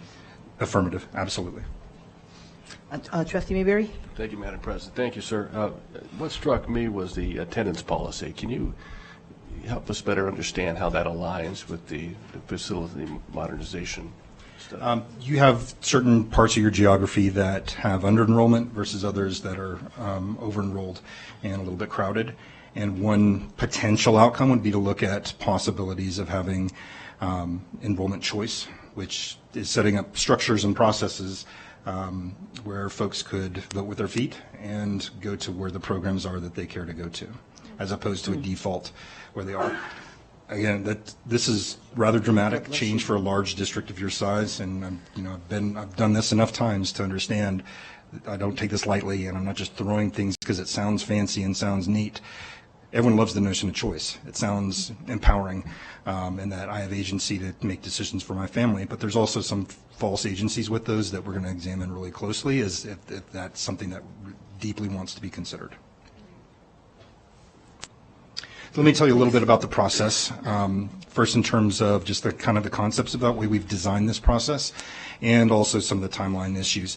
But really, fundamentally, it's about building trust in your community and all the stakeholders in your schools and out in the community, and really delivering those transformative outcomes we were describing. I'm not going to walk you through all the steps on it, but we have a very structured process that's designed. We have our own language around working groups that are contributing towards the process. Those are all listed at the bottom, where we have the executive leadership team that we consulted with at the very beginning, and we'll have a heartbeat check throughout the process, as well as a district planning group, which is representative of the leadership of various content areas and subject matter areas, different grade level areas around the district, but really it's the staff level folks, the leadership of your district contributing towards that. Stakeholder advisory group is a group that I am inviting to advise my company as we go through this process. We've made great intention to make sure it's representative and proportional to your communities, with a keen eye on all perspectives, so that, just like your conversation earlier about your committees as on the board, that this advisory group that's going to be helping us render a professional decision, we're looking at with that kind of rigor to make sure we don't have marginalized voices and perspectives. We'll have multiple opportunities with community meetings through it. You can kind of see the color coding, how we have steps that go across from 1 to 8 across there. And you'll see that it's kind of an iterative process where we have a heartbeat check-in with the different parties as they go through it. I'm going to jump in, right? Another question. We're all very engaged in this, as you can see. So I love it. Trustee Rodriguez. Thank you, Madam President. And sir, I really appreciate this.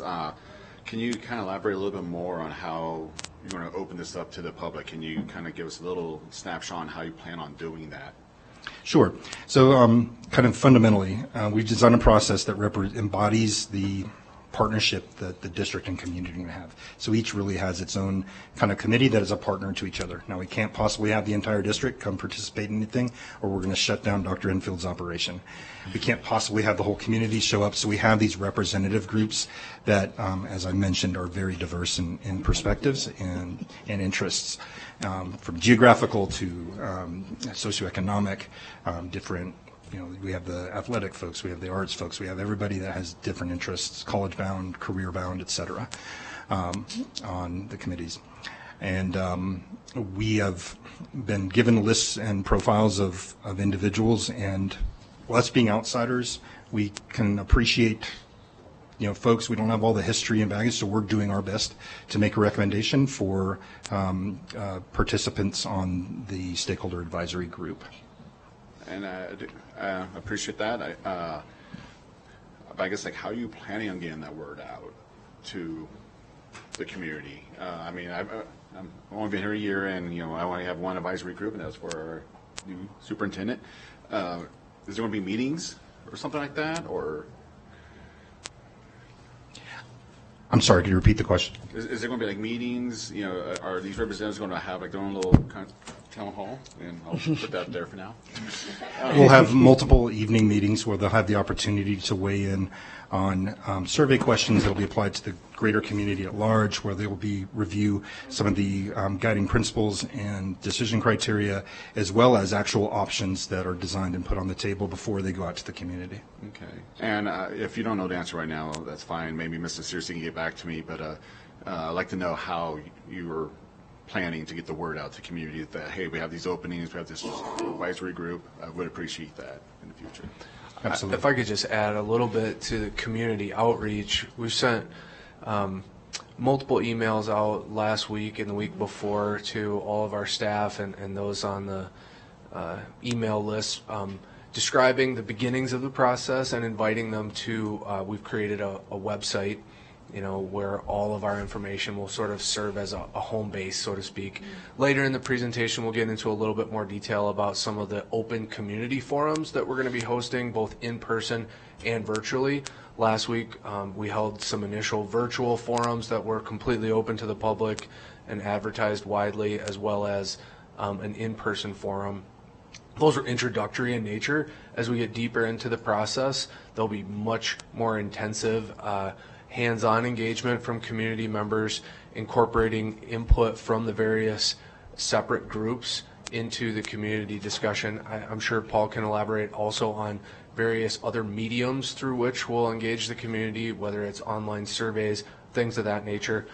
And last but not least, of course, these types of forums, which are, of course, public, as well as particularly anticipate presentations, similar presentations coming before the Capital Funding Protection Committee and the Zoning Advisory Committee, both very relevant public bodies of interest for this work. And if anyone wants to participate, they can through our community forums that we have. I think that's really the bottom line of the question. And you've heard kind of the tenor in this, and something that's really important is that people have an opportunity to get involved if they want to. They can come in person. I love that there are virtual opportunities, survey opportunities. So there are different ways someone can still weigh in and share their concerns, and the website allows people to follow along. And that's really important. Thank you, Dr. Taylor. Go ahead, Dr. Nicolette, one more. I just want to add to that group of committees you mentioned, the Safe and Healthy Schools Commission. They're a strong group of people who are very dedicated to everything that has to do with safe and healthy schools. And I believe we have a member invited for that group as well. Okay. So fundamentally, it's really about having clear roles and language so that we can get through a process that folks probably are doing it for the first time in many cases, and maybe the last time as well, so that we can kind of get everyone up to speed and understand clear roles and a structure that's not kind of, okay, what's next? It's got a clear roadmap to it. But really, let me give you some of the concepts behind it. Really, we start off, before we're talking about the name of a single school or any neighborhoods, it's really about guiding principles with earnest intentions around what is universally correct for all students in Washoe County. We start there first. We started with a point of agreement, and it goes from there. Believe it or not, in 2022, we can come together and have a shared agreement of what the facts are. And that's where we plan to take it. After we have our guiding principles, we're going to get into the real data. Once you get to know me, if you like data, you and I are going to get along great. We're going to set up dashboards, and we're going to do a lot of analytics. On our team, we have GIS analysis and other folks that were deeply involved in looking at all your student data, where all the migration of students are in patterns, matriculation through your system, cohort survivals, et cetera. We have a very rigorous process to really inform the sorts of really fundamental decisions that will be made through the process. And then stakeholders who are active participants in it. It's not, here's a plan, what do you think? We really like to get folks involved, deeply involved in the design process as we go through it, most particularly starting with students as part of it. Dr. Infield and the team have really latched on to that proposal that we've made, and we are very intentional about it. We're going to have multiple students involved, and as I always like to say, they have the most relevant perspective to bring to this process, but they also keep us adults on best behavior just by being there. And having multiple options to weigh in on is a big deal. Instead of, here's your plan, what do you think? It's really, hey, we have options A, B, C, and D, and they all have pros and cons associated with it, different costs, different benefits, and we want to weigh in and get different, diverse perspectives, and we use the instruments of surveys that are deployed primarily electronically, but we do know that some voices in the community will not respond in those sorts of circumstances, so we're working closely with Michelle and team to make sure that we have a very proactive approach to get all those marginalized voices. And being the data folks that we are, we'll take little snapshots interim towards the end of survey processes so we can see how proportional the response rates are from folks who volunteer different backgrounds with geography, socioeconomic, et cetera. And then we can make corrective actions before we close the surveys. Multiple platforms, we have a few lists on here, but using the web, using social media, robocalls, et cetera, but we have a great partnership developing with Michelle and team to make sure that we have a good plan that's going to reach out to your communities. And how many times have you volunteered for something and given your opinions and then it's like, I wonder what the heck ever happened to that? Mm-hmm. Right? Well, we want to celebrate at the end as part of this, and I can just say from doing this, I've counted them up today. This is my 30th school district or entire state that I've worked with, and having this best practice at the end of the process to honor the hard work and input that these folks put in, dozens of hours of their personal time away from family and loved ones, is hard. So we want to make sure that we come full circle as part of it. So I mentioned the different community groups, et cetera. Here's the timeline of where we are. So the district planning working group, we started off on September 22nd, right? That was our guiding principles workshop last week, and we did a lot of fun, tactile, and electronic, interactive engagements defining what the guiding principles of this process will be. The stakeholder advisor group will be coming online in October 12th. Community forums, as mentioned, there are 3 waves of these that are happening. The first one is really to get the word out. It's more informational. The real work gets done in the October and January rounds, where we'll be looking at priorities and criteria first, and that will precede the design work around options so that we have the voice of the community and perspectives of the community disaggregated by geography and socioeconomic backgrounds, et cetera, before even the design work happens. Then after the options are developed after the holidays, we're going to bring it back to the community, and they'll be able to weigh in specifically on which ones A, B, C, D are supported. So how does this affect you as a board? As I mentioned, there are, we're looking at 4 or 5 different opportunities to update you on this process. Today is just getting it started. In November, we're going to come back to you and share with you all the findings of the data that were out there. As I mentioned earlier, we're an architecture engineering team. We've got folks out there looking at all your buildings, both in terms of physical health and design, and doing all the number crunching around student data to make sure when we come into it, we're going to give you the update of where the data is, and we'll point out a few things and let you inquire of it, any questions you have before we even get into options. And then in December, right before the holidays, we're going to come back to you and share with you what those draft options are, and that'll be in advance of the January community meetings, so you know what's coming. As elected officials, giving you the respect in this process that you know where it's coming in advance and not getting shocked. No surprises here. And then our preliminary and final recommendations, and I say preliminary and final when Tammy and Adam come to you with the capital funding cycle around the February timeframe. There might be some interim recommendations. You're going to see some of the early stuff, perhaps even in January or in December as part of it, but we might have 2 stops, but we're going to conclude the process around April, which is leading up to kind of bringing it to closure right around the time of Dr. Enfield's work with the strategic plan. And we're also, of course, addressing the CFPC. So here's kind of the public service announcement here. We have those 3 rounds of meetings there, each with multiple opportunities, each with virtual and in-person and different times of day, so that we have opportunities to make sure that we're removing barriers so that people can participate in the process. These are listed on the website, which is just your washoschools.net/FMP.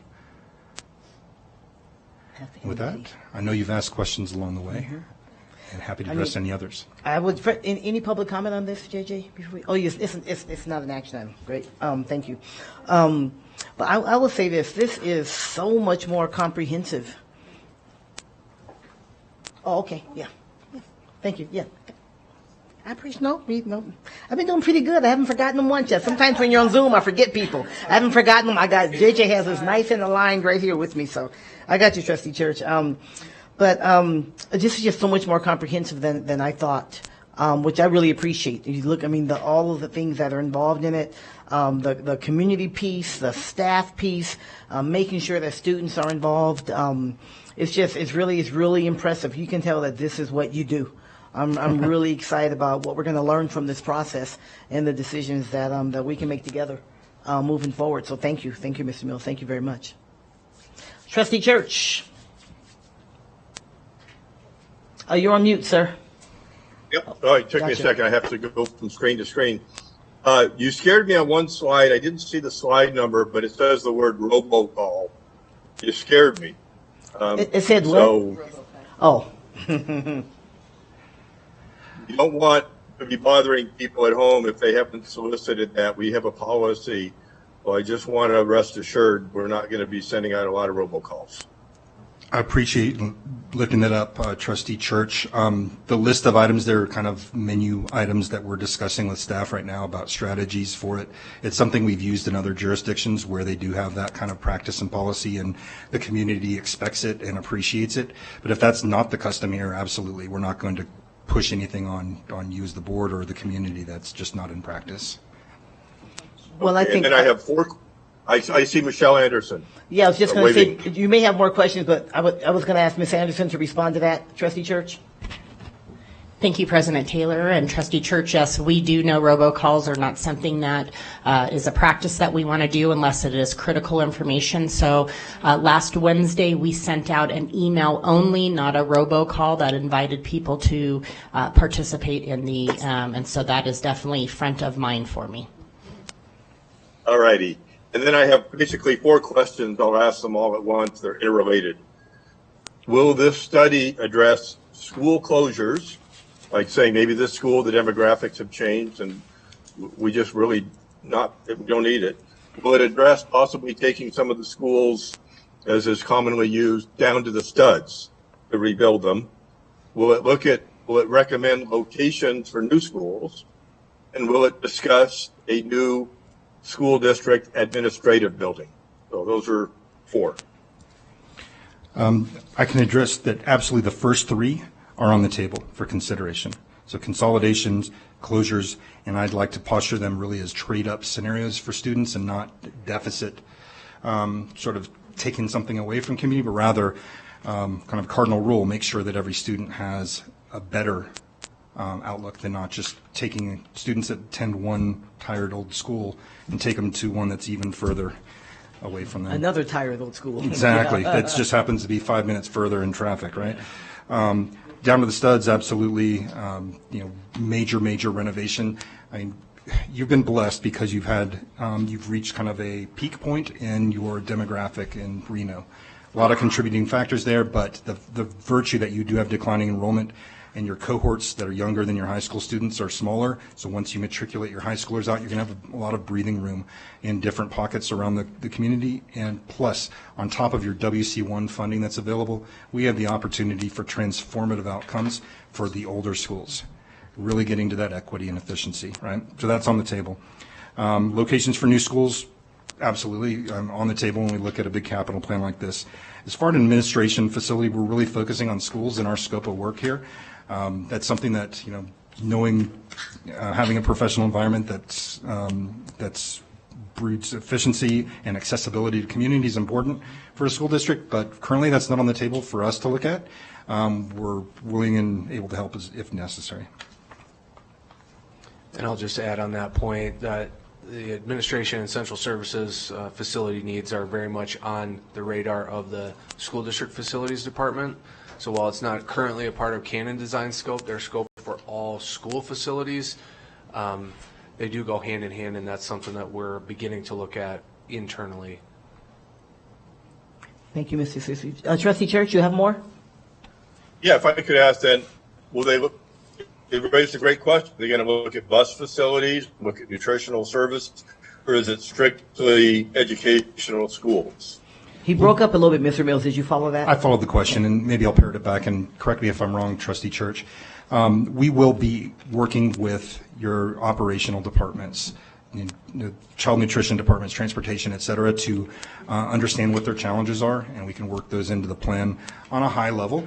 But when we look at things that changed your portfolio, perhaps the number and sizes of schools and where they are, et cetera, we will have to look closely at transportation because that has a very material effect on the student experience, as well as equity and access to programs.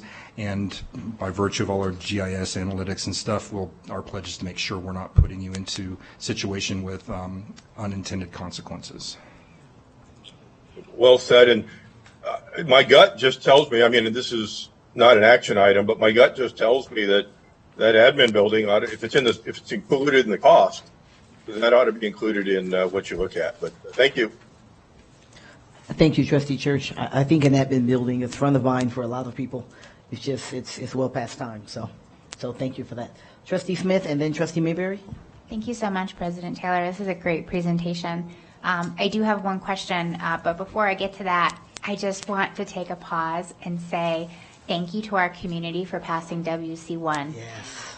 Does this exist anywhere else in America? I mean, okay, that I don't know, put you on the spot. I don't know that it does. I like this. Thanks to our community passing WC1, we get to make these transformative changes. And these transformations are invaluable to our students. And so I am so grateful that we're going about this modernization study this way, and so grateful to our community for trusting us to do this.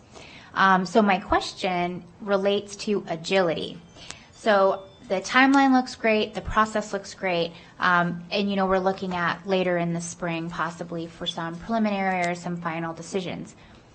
Does the process have any agility in it where if Canon comes back and says, look, you have some clear and present needs here that are so objectively concerning to us that we may be able to address that still within this timeline, but in an advanced way.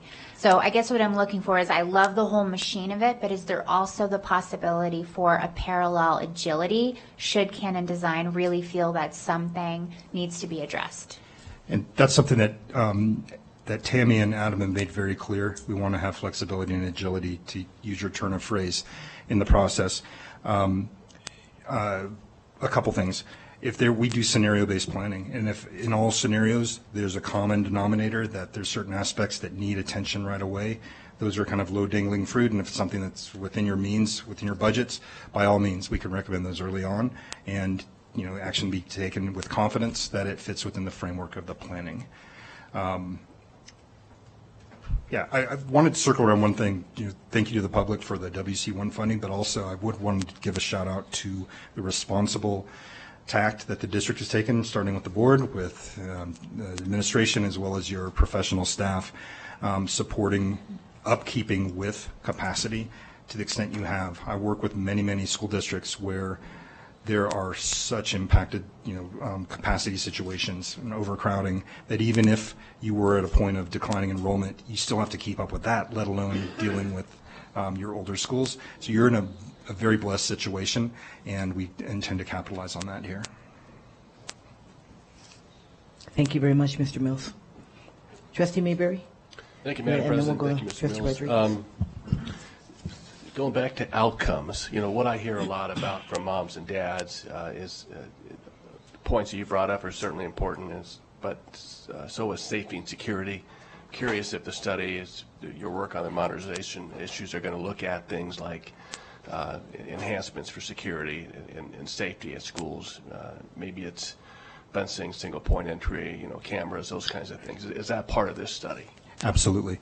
In our educational adequacy framework and rubric that we're developing with staff, there is a whole wedge and whole category around campus safety. So talk to me like a fourth grader for a moment, no pun intended, but what's the ultimate deliverable here that you'll provide us?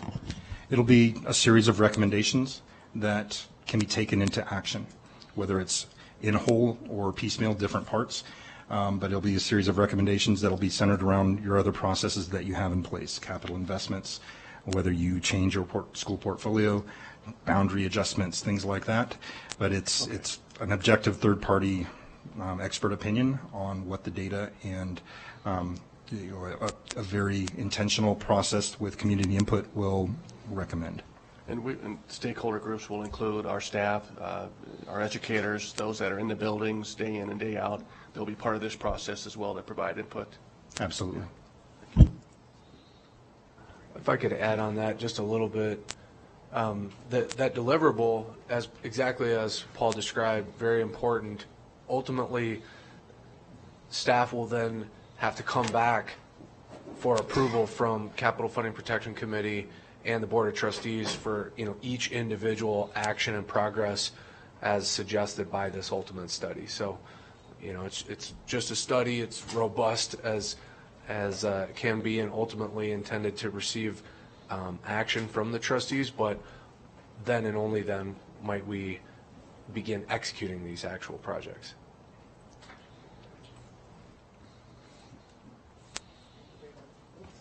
Thank you, Trustee Mayberry. Trustee Rodriguez? Thank you, Madam President. I know this is something that Trustee Mayberry and I and some of the other trustees as well have been kind of talking about this, and we've had this talk with Superintendent Enfield.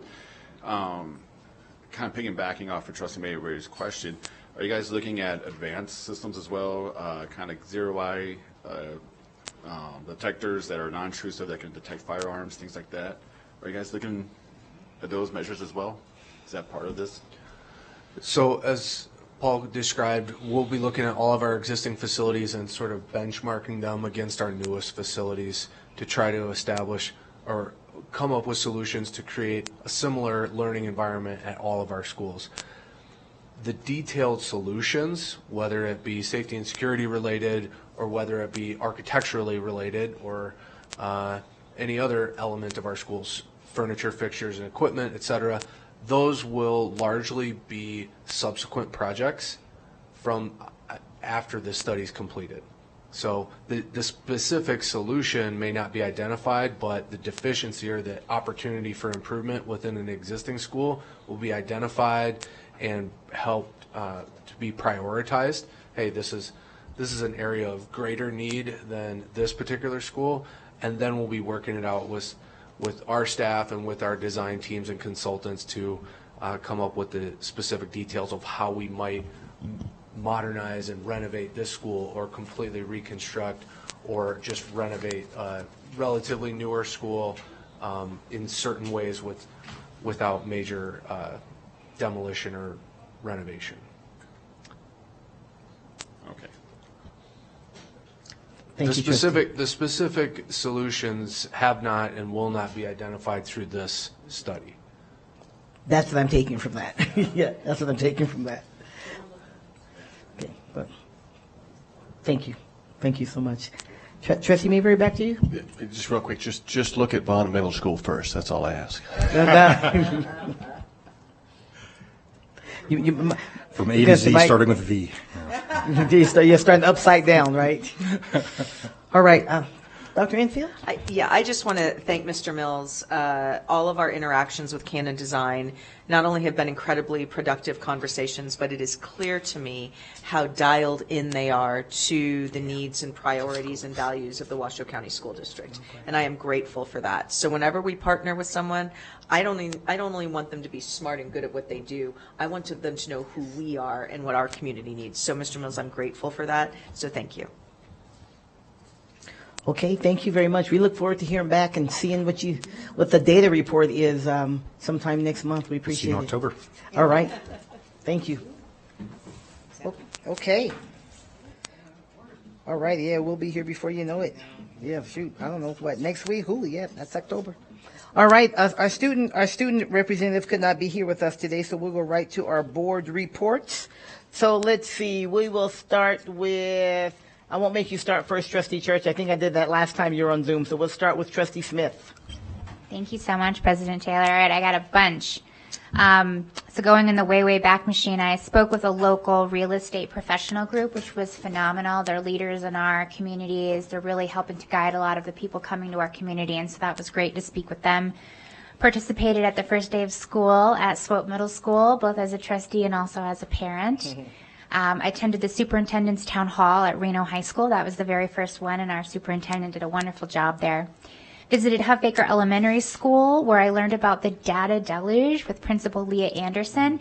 They get a team of their staff together to talk about every single one of their students and plot out a data-based path to success.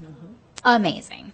I also visited Anderson Elementary School and met with the new principal, Kevin Sadie. He's got great energy. He comes to us from Carson City, and I am so excited to see what he's doing. He's focusing on community engagement and families. I also attended the welcome reception for Dr. Enfield, which was hosted by EDON, the Washoe K-12 Foundation, the Chamber of Commerce and Education Alliance, and Dr. Enfield brought the house down. Met with parents and staff organizations from Collin Ranch Elementary and also Swope Middle School.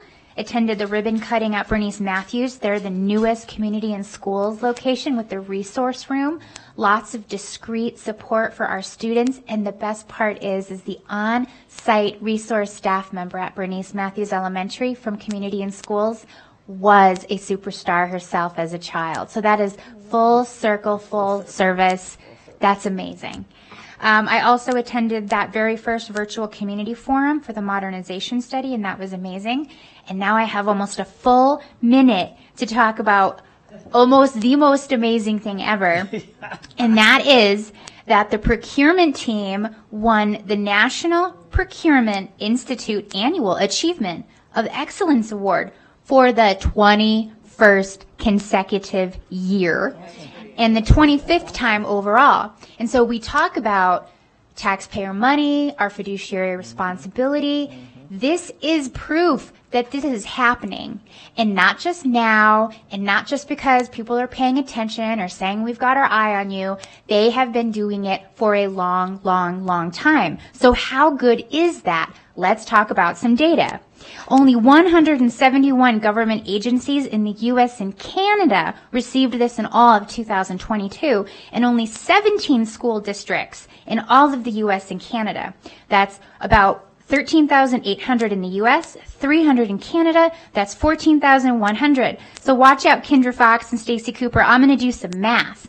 You divide that out, and that means that the Washoe County School District is 0.001. That means top 1,000th% of school districts in the U.S. and Canada. So huge kudos to Director Andrea Sullivan. They opened 3 new schools. They are the best of the best of the best times 1,000. Good job. Gave you a little grace because you missed last meeting, so there you go. It's okay. All good. Okay. Go. Okay. Thank you, Trustee Smith. I'm glad you were enthusiastic about that. No, that's good stuff. Trustee Rodriguez. Always hard to follow. It is. It's been a educational couple of weeks. I had the pleasure of attending the Awaken. They provided a parent workshop on trafficking, so raising awareness, which is so unfortunate, but it is the situation that these are the times that we're in. And I had the pleasure of attending that with President Angie Taylor and Trustee Mayberry. There's also some other elected officials that were there. I mean, it was awesome. Yeah, I want to give a huge shout out to Assemblywoman Jill Tolles and Jen Robinson for really hosting that, and it was really eye-opening. And I look forward to really trying to work with them and raise awareness here within our school district, because unfortunately it's here. On a brighter note, I had the pleasure of attending the GRTC leadership meeting with Clerk Minetto and Vice President Nicolette. So it was really awesome to see how active the active duty Army's in there. It's how much funding, like the Secretary of the Army is actually making it a priority to fund more JRTC, which I think is awesome. So just, career and education ready and military as well. So I think that was really awesome. I had the pleasure of attending the GRTC Raider event this last Saturday. So I want to give a huge shout out to Spanish Springs High School because they were pretty awesome. All our schools were great, but they definitely kicked some butt there. Yeah, and we had schools from Carson City and Douglas County as well, so it's really cool just being open and sharing our schools there. And I was wanting to get more info on this. I want to apologize to Principal Gavrielis at Bohatch, but her school, our students, that particular school ranked 5th in the state as far as their testing went. So that was for 2021, 2022. So I just found that out this morning. I was like, what? Heck yeah. So, I'm going to get some kudos there. 5th in the state. So it is a big deal. And I do want to give my appreciation. I did see the article. I know Dr. Infill and I have had a great amount of conversation, but just going public and stating that we are focusing on making, it's always been a priority, but just really specialize that quality of education is one of our top on our to-do list, and I want to appreciate and thank Dr. Infill for really advocating for that and putting that out there. All right, thank you, Trustee Rodriguez. All right, Clerk Minetto. Thank you, Madam President. Well, I too got to go to Bernice Matthews for the ribbon cutting for the communities in schools, and I had a real blessing there because 2 of the grown-up adult people there were kids when I taught them. How's that? And they both touched my heart a lot. And then I had the pleasure of going to Florence Drake for a surprise for the staff there that they won the blue. You're going to know all the details of this, aren't you? Good. A National Blue Ribbon Award, which means they're stellar, which means, and that's Florence Drake. It's, really hardworking, amazing staff. Oh, boy. And then, let's see, I got to visit Reed, which it was wonderful, Whitehead, which of course was wonderful. Let me see.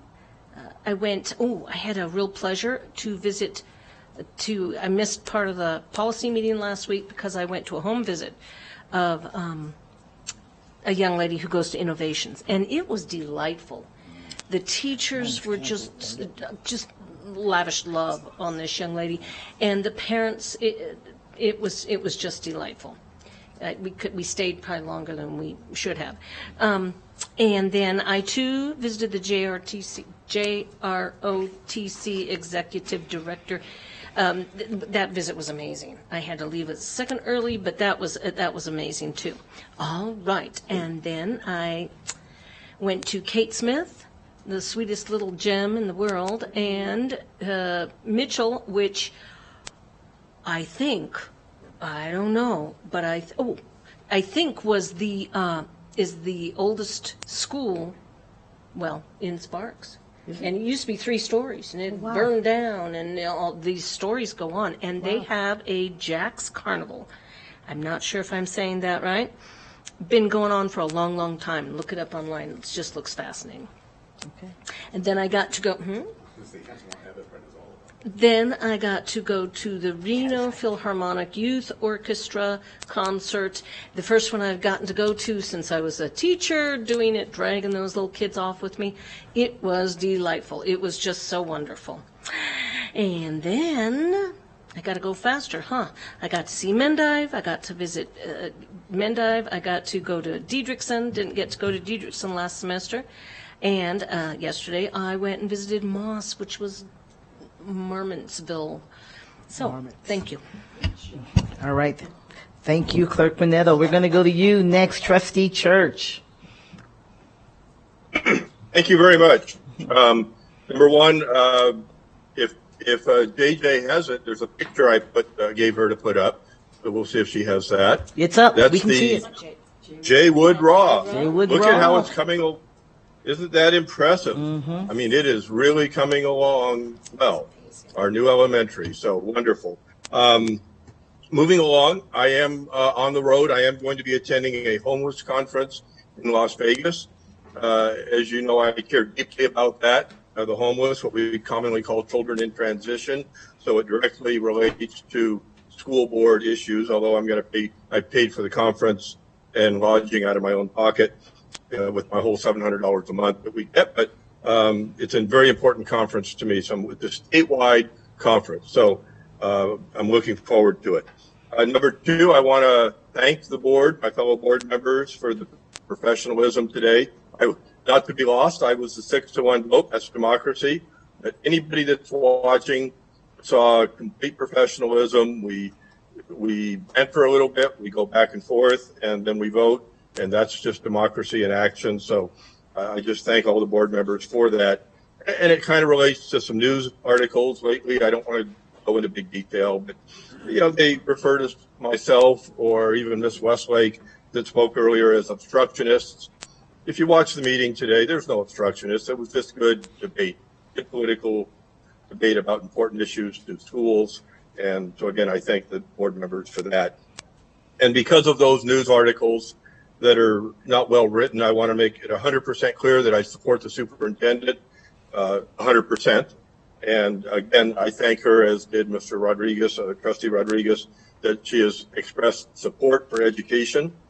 And she's got many hard tasks ahead of her with budget cuts and everything else. But anybody listening that says otherwise, and I don't care if people get mad at me, I support the superintendent 100%. I'm looking forward to the December release of her strategic goals. And just beyond that, I did attend many meetings, including San Diego Padre games. We're in the running for the wild card, so Padres are playing in 3 hours. So that's probably a little off topic, but I gotta get that in. Thank you very much. Thank you, Trustee Church. Okay, and thank you for those comments, Trustee Nicolette. I made a few promises that I must keep. I am wearing my beads. I see that. From the Florence Drake Blue Ribbon winner. It was a wonderful event. The people were so proud, and I can tell you, having gone through several accreditation type systems in my tenure as an educator, it is rigorous work.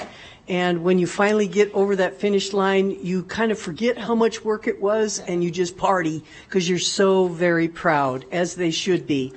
I did my semester ride-along with the Washoe County School Police Department. Thank you, Sergeant Zabo. It was 5 hours of really illuminating information, and I will tell you that every ride I go on, and I do them every semester, I am always so proud, and it's almost jaw-dropping to see how our police officers interact with our students, with our parents, with our staff. They truly are exemplary community police officers. They really are the tie that binds, and all that in keeping us safe through some difficult situations. So thank you for that. I too attended the Young People's Concert. Roger Corbett Elementary was there. They made me so proud. They just loved the music. They were interactive, and they were so polite. I want to congratulate, I have my Wildcats Nick Polakidis Elementary School t-shirt on. Thank you for that, Principal Don Ngati. He won the PBS Reno Spotlight Award. So I'm very proud and honored to wear, do I not look like I'm going to a party? Beads and a t-shirt. And I promised that I would show the red banner from Communities in Schools from Bernice Matthews, and I like to keep my promises. Do I not look ready for Halloween? And I want to thank the teachers and Principal Amanda at Hunter Lake. I attended their SLOs, and I will tell you once again, listening to the teachers talk about individual students and how to support their success and how they can together across the grades support students, it's just really heartwarming. And then finally I attended, many people don't know, Washoe County School District has a parent-teacher home visiting program where these experts go into parents' homes, and the point is to check on student success, answer questions for parents, and create a strong bond, because we know that teacher-parent bond and a child seeing that bond grow between teachers and parents is is very strong, and it builds good relationships. And so, once again, I have had a wonderful time. Thank you. Thank you, Vice President. I got caught up in your story. I forgot I was watching. Should have been watching the time. You got 10 more seconds. All right. Thank you, Trustee Mayberry. Thank you, Madam President. I don't want to be too redundant. All of my colleagues have already noted some of the events that I attended as well, so I'll be brief. I did have an opportunity to attend a home visit on Saturday morning as well. That was really enlightening. I attended 2 schools in the last 2 weeks, Alice Taylor Elementary, and that was a real thrill because as I was walking around, I walked into a 4th grade class with the principal, Kate Austell, and as soon as the teacher saw me, they transitioned to a government piece, and they were talking about government officials, and we have Trustee Mayberry here. Come on up to the front. So I was able to talk for a little while about government officials and was able to interact with the students, and those are the kinds of visits I really like, because a lot of tours don't really get that interaction. It's mostly observation. So this was really enlightening for me, and I had questions about the limousine that I came in and the security detail. And, so I had to put that to bed. Also had a chance to attend Aviation for Girls on Saturday. This was Atlantic Aviation. This was a private event, wasn't really affiliated with the school district, but there's a lot of occupational shortages in the country, bus drivers, airplane pilots. So this was an opportunity to really inspire young girls and young women to take a look at the aviation careers and expand their horizons a bit. Also had the privilege of meeting with a couple of parents this week that had some special needs, special requests, and I appreciate the superintendent and the board president for assisting in that. Also wanted to give a shout out to Don and Gotti. Thank you at Paulikitas, so thank you for saying that, Vice President Nicolette. Want to encourage our motorists to slow down a little bit. We've had some close calls this week already, so encourage those that are, be aware of driving around in school zones. It's really important that we slow down for our kiddos as they cross the street and make their way to the school. Finally, just as on a personal note, this board, most of you have become very close, second family to me, and I appreciate everyone very much, and when one of us hurts, we all hurt. So speaking for me, and I know the rest of us, just wanted to express my support and love for Beth Smith, and I know that you're gonna recover and you're gonna bounce back, and I admire your courage, and I love you like a sister, and so God bless you. That's it. Thank you. Thank you, Trustee Mayberry.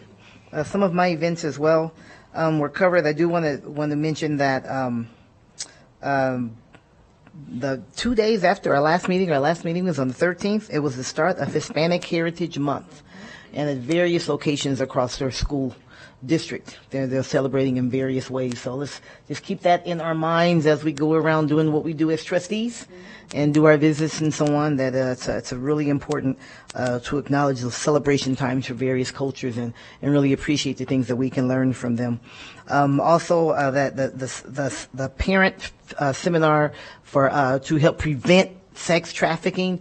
Any parent here or that are watching, you start thinking it can't happen to your kid, and God forbid that it does, but they put logos on the screen of the schools. There are probably about a dozen schools in our district that they've had cases of sex trafficking, and they were more in more affluent areas than those areas that you might think might not have as much of an issue. So I encourage parents. It's on. Thank you to Pastor Manera from Word of Life Ministries, Unplum, who opened up his house, right? His church, his sanctuary, to have it. It's a great community space to have it there, and it's on their Facebook page. It's on my personal Facebook page as well. I encourage parents. I've been telling parents since then, please go back and watch it, especially if you just catch that first hour. Gives you some things to look for and can just really be of help to you. So I want to certainly encourage that. Trustee Mayberry spoke about a couple of parent meetings that we had, I had a couple others as well. I am so disappointed my home visit was canceled, and I was so looking forward to going. It was canceled, so hopefully I'll get an opportunity to get one in next time they come around. And just a couple more things this weekend. Again, private event, not affiliated with the school district, but it was really good. I got a chance to participate in a community leadership event, do a presentation, and guess who walks in the door? I'm going to talk about it. Right? Oh, okay. But it was a great time to really just talk about leadership. We talked about working together. We talked about the thing that was really important that I wanted to bring to the attention. There were some students in the room. And that's what was really cool. There were some students in the room, some from our district, some from Job Corps, but just to be able to be a part and see that our students are interested in leadership, right? And so much so that they're willing to take that chance, that step to do that. And then today was Navy Day at Lemelson STEM Academy, and I had a blast there right before coming here. I didn't get a chance to get to JJ, but they had a little quartet there, and they were playing like songs from Little Mermaid, from Moana, and the kids were just having a blast. Oh my! I'm going to try to get that to you for the next meeting. If they were having a blast, it was great. Of course, they were in uniform. It was a group doing Navy history, and I learned about the nuclear subs and how we're the first one to go to the North Pole and the nuclear sub ever. I mean, just all kinds of amazing things. It was great. Thank you so much to the Navy for taking the time to do that. It was amazing for the students. Oh, I went way over. Sorry, JJ looking like, hey. All right, sorry. Sorry about that. I had to get in. That was a Navy plug, though. That was worth it. That was a Navy plug. Okay, Superintendent. Thank you, colleagues, for the good work that everyone's doing out in the community. Thank you, President Taylor. So I've got quite a bit here. I'll try to be as efficient as possible. I'm going to begin with a request, some celebrations, then some thank yous and some previews. My request is to build upon what Trustee Mayberry just talked about, to slow down and drive with care. We haven't actually just had some close calls. We have a student in the hospital right now in critical condition. Please, everybody, let's take care. I know that we all have places to be. We're all in a rush to get there, but we really need to be alert when it comes to paying attention, not just to our young people, but everybody, but of course our students in particular. Celebrations, I too want to congratulate Principal Ignati. That's exciting. And of course, Florence Drake. And what is even more exciting for me about Florence Drake is that by chance, the National Superintendent of the Year Forum that I will be attending in Washington, D.C., not Superintendent of the Year here from Washington, they do it the year after, coincides with the recognition in D.C. for Florence Drake. So I will be there in person to celebrate with them, which I am incredibly excited about. So wonderful news there. In terms of thank yous, I wish that Ivy were here because I wanted to publicly, and I will publicly, she's just not here to hear it, thank her and Tegan, who really took the lead in leading our first Student Advisory Council meeting last week, which was wonderful. They were so organized. They did such a good job. And we had an excellent turnout. We have a couple of schools that weren't represented, so we're going to make sure that we try to get representatives from all of our high schools there. But was just grateful for the students who gave their time and look forward to joining them in those meetings moving forward. I also want to thank everyone in the community who has been attending the coffee chats and town halls that we've been hosting, and I want to thank our schools who are hosting them and our wonderful communications team who is making all of this possible. They've been very well attended. We've had some excellent conversation, and I'm just grateful for that. Our Ducky Awards continue. I continue to give those out on a weekly basis, which is fabulous. And also had my first Soup with the Soup at Dilworth Middle School. Was able to spend about 4 hours at Dilworth, sort of touring classrooms. Did a wonderful Q&A with some students, and then having soup with staff and hearing what their concerns are, what their points of pride are, and boy, is that a staff that is proud of its school, and boy, are they proud of the collegiality that they have with one another, and it shows. And so I want to thank everyone there for hosting. And then I want to give some previews. Oh, no, I'm not going to. No, first I have to do another thank you / celebration. My parent-teacher home visit was not canceled, and I really got so lucky because I got to go on a parent-teacher home visit with some of our wonderful teachers from Rita Cannon Elementary. But this was really a family affair because Michelle Cruz's mom went to Rita Cannon, and now her daughter, Linnea, and I think Linnea's 5th grade, and her little brother Bodie, who's a kindergartner, are at Rita Cannon. But wait, there's more. And Michelle's mom, Miss Noli, is one of our nutrition services leads at Rita Cannon. So when I tell you that this is a multi-generational, and wait for it, now you're going to get really jealous. Oh, man. Miss Noli made homemade lumpia.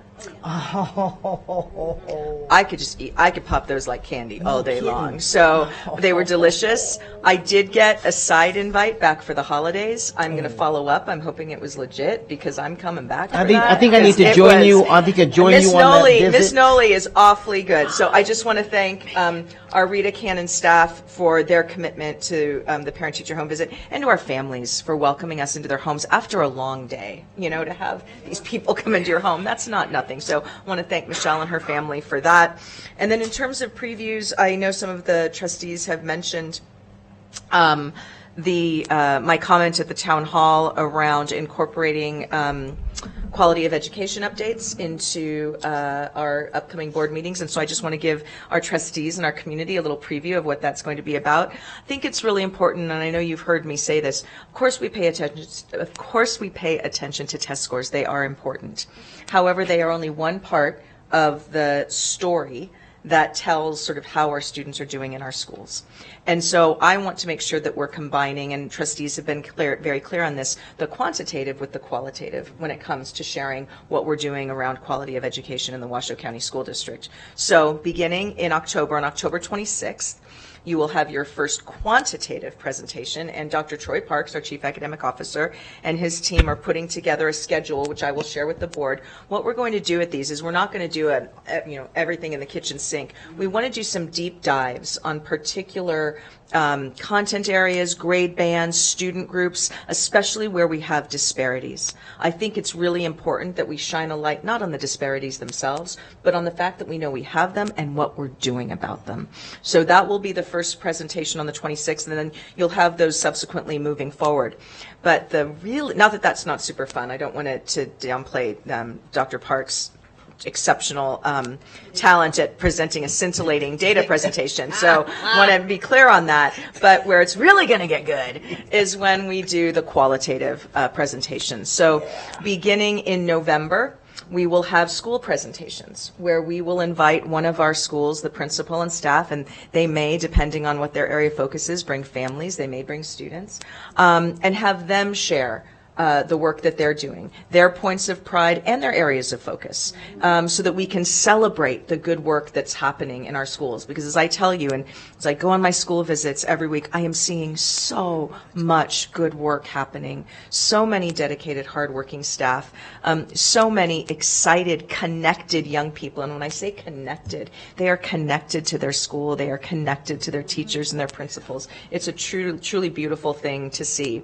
And the even best part, and I'll end with this was a practice that we had in Highline in my former district, and I loved it. Whenever we would have a school come and do a presentation, we would ask them to highlight one of their students, and we would name that student as our district student superstar of the month. And so we will be doing that. So we will get to honor a student. The staff will present why the student is so deserving, and we'll present that student with a certificate and celebrate the heck out of them. And what I always loved saying was, in my former district, it was about 19,000, but here I'll be able to say out of over 61,000 students in the Washoe County School District, there is one student of the month for November, and you are it. That's a good feeling. So brace yourselves. There's really good information to come, hard conversations to be had, but a lot to celebrate as well. And as I said to you when I first arrived, two things can and must be true at once. We will acknowledge where we need to grow, and we will celebrate the heck out of all of the good stuff happening across the Washoe County School District. Awesome. Thank you, President. Awesome. Thank you. All right. Great stuff. Great stuff. Great stuff. All right, huh? All right. Why don't we go down to public comment? JJ? John Eppolito. Welcome, Mr. Eppolito. Welcome back, I should say. Sorry, sir. My name is John Eppolito with ProtectNevadaChildren.org. I wanted to talk for a moment about screens. Back in October 2018, the New York Times published an article titled, "A Dark Consensus About Screens Begins to Emerge in Silicon Valley." Right around that same time, Renown's own Annette Rothman, pediatric nurse, practitioner only covering psychiatric issues. She wrote an article that the RGJ published, Screen Time Causing Exacerbating Childhood Psychiatric Disorders. Right around that same month, Dr. Cardenas published a book called Glow Screens. And in the lead up to the book, I guess it was the teaser on Amazon actually, it said, quote, excessive screen exposure can neurologically damage a young person's developing brain in the same way that cocaine addiction can, end quote. All this stuff was brought to this board, different people, and ignored. 15 months after all this, Jessica came in here and she told her story. Angie was probably the only one here. First, her kid became addicted to screens, then drugs, then ended up overdosing. The dad worked at he had money, so they were able to put him in a drug treatment facility. The issue is the district is causing or contributing to these problems and taking zero responsibility. You know these kids are becoming addicted to the screens. Social media, video games, and inappropriate and harmful content that they're getting through their district-issued devices, up to and including pornography. Check. This year, Churchill County bans district-issued devices in the schools, K-12. What are we doing? We just spent over $3 million to get 10,000 more devices. The pornography came up to this board over 2 years ago. A mom at North Valleys High realized her kid was accessing pornography on the district-issued device. The final solution was the mom, this was after months of working with the district, the final solution was the mom bought a kid computer with her money so she could monitor it. Fast forward 2 years, Nick Polikitis, elementary school kids 10 years and under have been using their district-issued devices to watch pornographic videos on Pornhub. And the district's response is, well, if the kid does that, he gets in trouble. How many of the 70 people in this IT department got in trouble for putting the kids in that position? You're asking the kids to take the devices home, use them in their rooms to do all their schoolwork. They should be getting an award if they can figure out how to access pornography. They're smarter than the adults.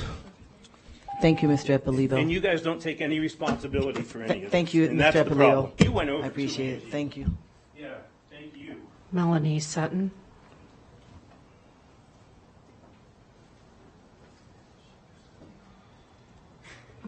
Welcome, Ms. Sutton. Thank you, John. You're welcome. So I'm going to do this a little backwards than I did my notes. So in prayer, we're supposed to thank you guys first. So that's what I'm going to do. I'm going to thank you guys first. So do you guys still have the projector? Is it still possible? No, it used to be when you moved it. Okay, anyway, so I went to a couple of events in the past week with Miss Infield, and I know I'm not allowed to address direct people, but I'm in direct. So it can't be a personal attack. Okay, I'm addressing the entire board, so I would like to thank Miss Infield for her town halls, and I appreciate that, and I think the board all should be doing that at least quarterly. And then also, Miss Angie Taylor, I went to an event. You were amazing. And we went to an event with a leadership, and it was amazing. And I don't understand why we are not addressing, implementing that in our schools. I talked to Marva, and I'm like, why? Can I clone you? Can we have 100 of you? Can we have you in every single one of our schools? That way we can teach our children and build them up rather than bring them down with SEL, social emotional learning. So those are the things I'd like to thank both Infield and Angie Taylor for. And you guys all should be doing more town halls. You guys all should be able to have open communication with your constituents, okay? So obviously I disagree with all your votes today. If we can't afford teachers, if we can't afford to hire teachers and bus drivers and give them a living wage, then why are we spending $650,000 today?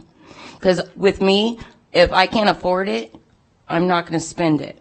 If I spend more money than I can afford, then my kids are going to go hungry. So that's all I have to say. But I do thank you, Ms. Infield. Thank you, Angie Taylor. And obviously, I agree with everything everybody else has said. Thank you, Ms. Sutton. Thank you. Kaylin Evans. Welcome, President Evans. Am I on there? Okay. Hi. For the record, my name's Kalen Evans. I'm the president of the Washoe Education Association. A couple quick things. Appreciation actually to the Capital Funding Committee. Part of our contract, we have a facilities committee which enables the union to appoint educator voices to capital funding projects. And I just want to show some appreciation to the district. You guys actually contacted us before we had a chance to reach out to you, and we've sent several educators to the Canon company to participate and have a voice in how these capital funding projects are implemented. So that really means a lot. A couple of things to address. We've talked about the importance of long-term scale with these resources. As you know, and Dr. Enfield is fully aware, and she is really pushing, there's resources that we need in the classroom right now. The discussion with the board about how ESSER funds are being used, I know that these are one-time purchases. We're looking at making sure that all the curriculum is needed in the classroom, but there are certain tools, technology, such as active boards. The district mandated curriculum, you need these tools in order to implement the curriculum correctly. The new computers don't talk to the decades-old active boards. So you have teachers right now who don't have the resources to teach these one-time purchases. While it might be a big, ticket item, it'll clear for the next decade to have that active board. So the push and the need to make sure that we have the resources that our educators need right now in the classroom, would greatly appreciate the board to consider how we can use ESSER funds to address some of those. And I'm going to be at every meeting just to discuss, Dr. Enfield, you made a great point about how, your colleagues feel like you move very fast, right? And like you've been told that, and I'm the same way, because you understand the importance and the urgency that our students need. Our educators desperately need us to move with that same urgency. They need it right now.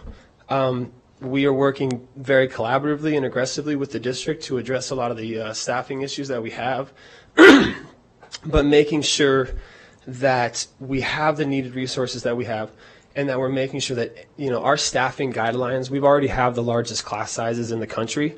Nevada does. And so with these unfilled allocations, it's putting an immense amount of strain on the current educators.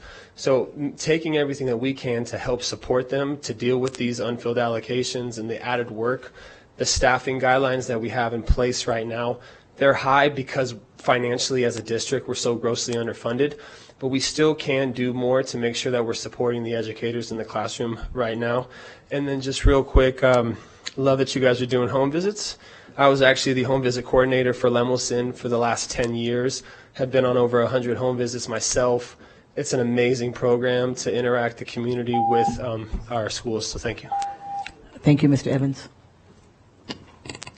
Mike Krogan.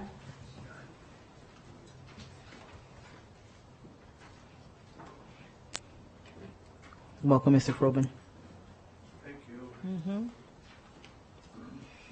I apologize for missing an action. I had rather a jump start, and that jumping is not something that I do very well or very often.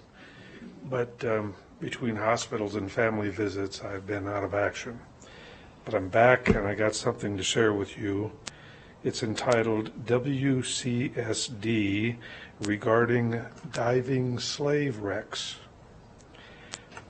I read the feature article in the March 2022 National Geographic. It tells a story that I think you'll understand, points to the importance of teaching all kids about all of our pasts. The Nat Geo story is about black scuba divers from the U.S., Caribbean, Africa, and elsewhere who have organized with underwater archaeologists to dive the wrecks of slave ships. In addition to bringing to life the history of those times, the divers and archaeologists are discovering much about their ancestors and themselves. I'd like to share with you a small piece of the article. It's written by Tara Roberts, a leader of the project. She speaks directly to the promise of teaching all children all of our histories. She writes, or she says, I thought this search for slave ships might be hard. I thought I would need hands holding mine, rubbing my back, consoling my tears and my heartache.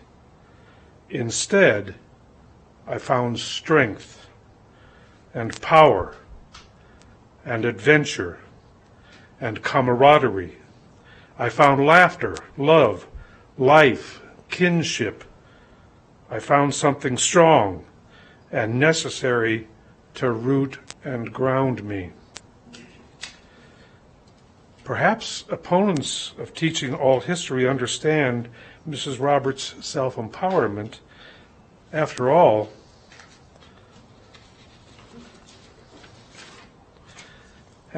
we know the historical facts of the many brutalities of slavery was erasing the past, and it ranks among the worst of their brutalities.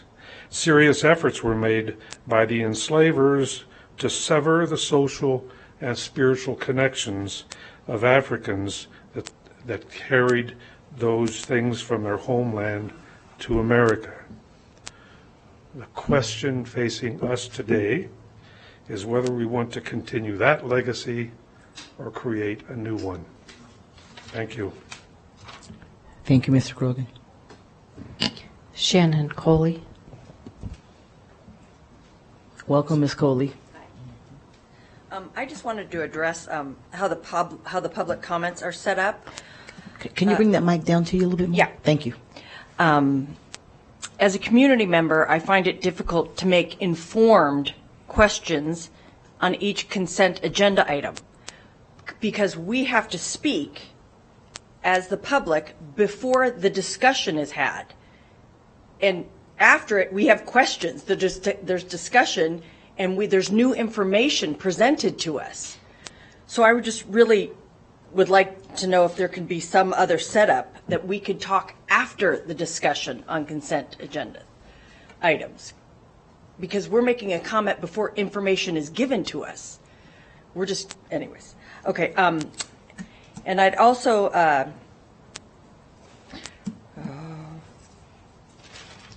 would like to talk about, the NRS 389 on the share statute that you were speaking of earlier. It says, each board of trustees shall appoint an advisory committee consisting of 5 parents of children who attend schools in the district and 4 representatives from medicine, nursing, counseling, religion, pupils, and teaching. And I know all of you are very keen on hearing from marginalized communities.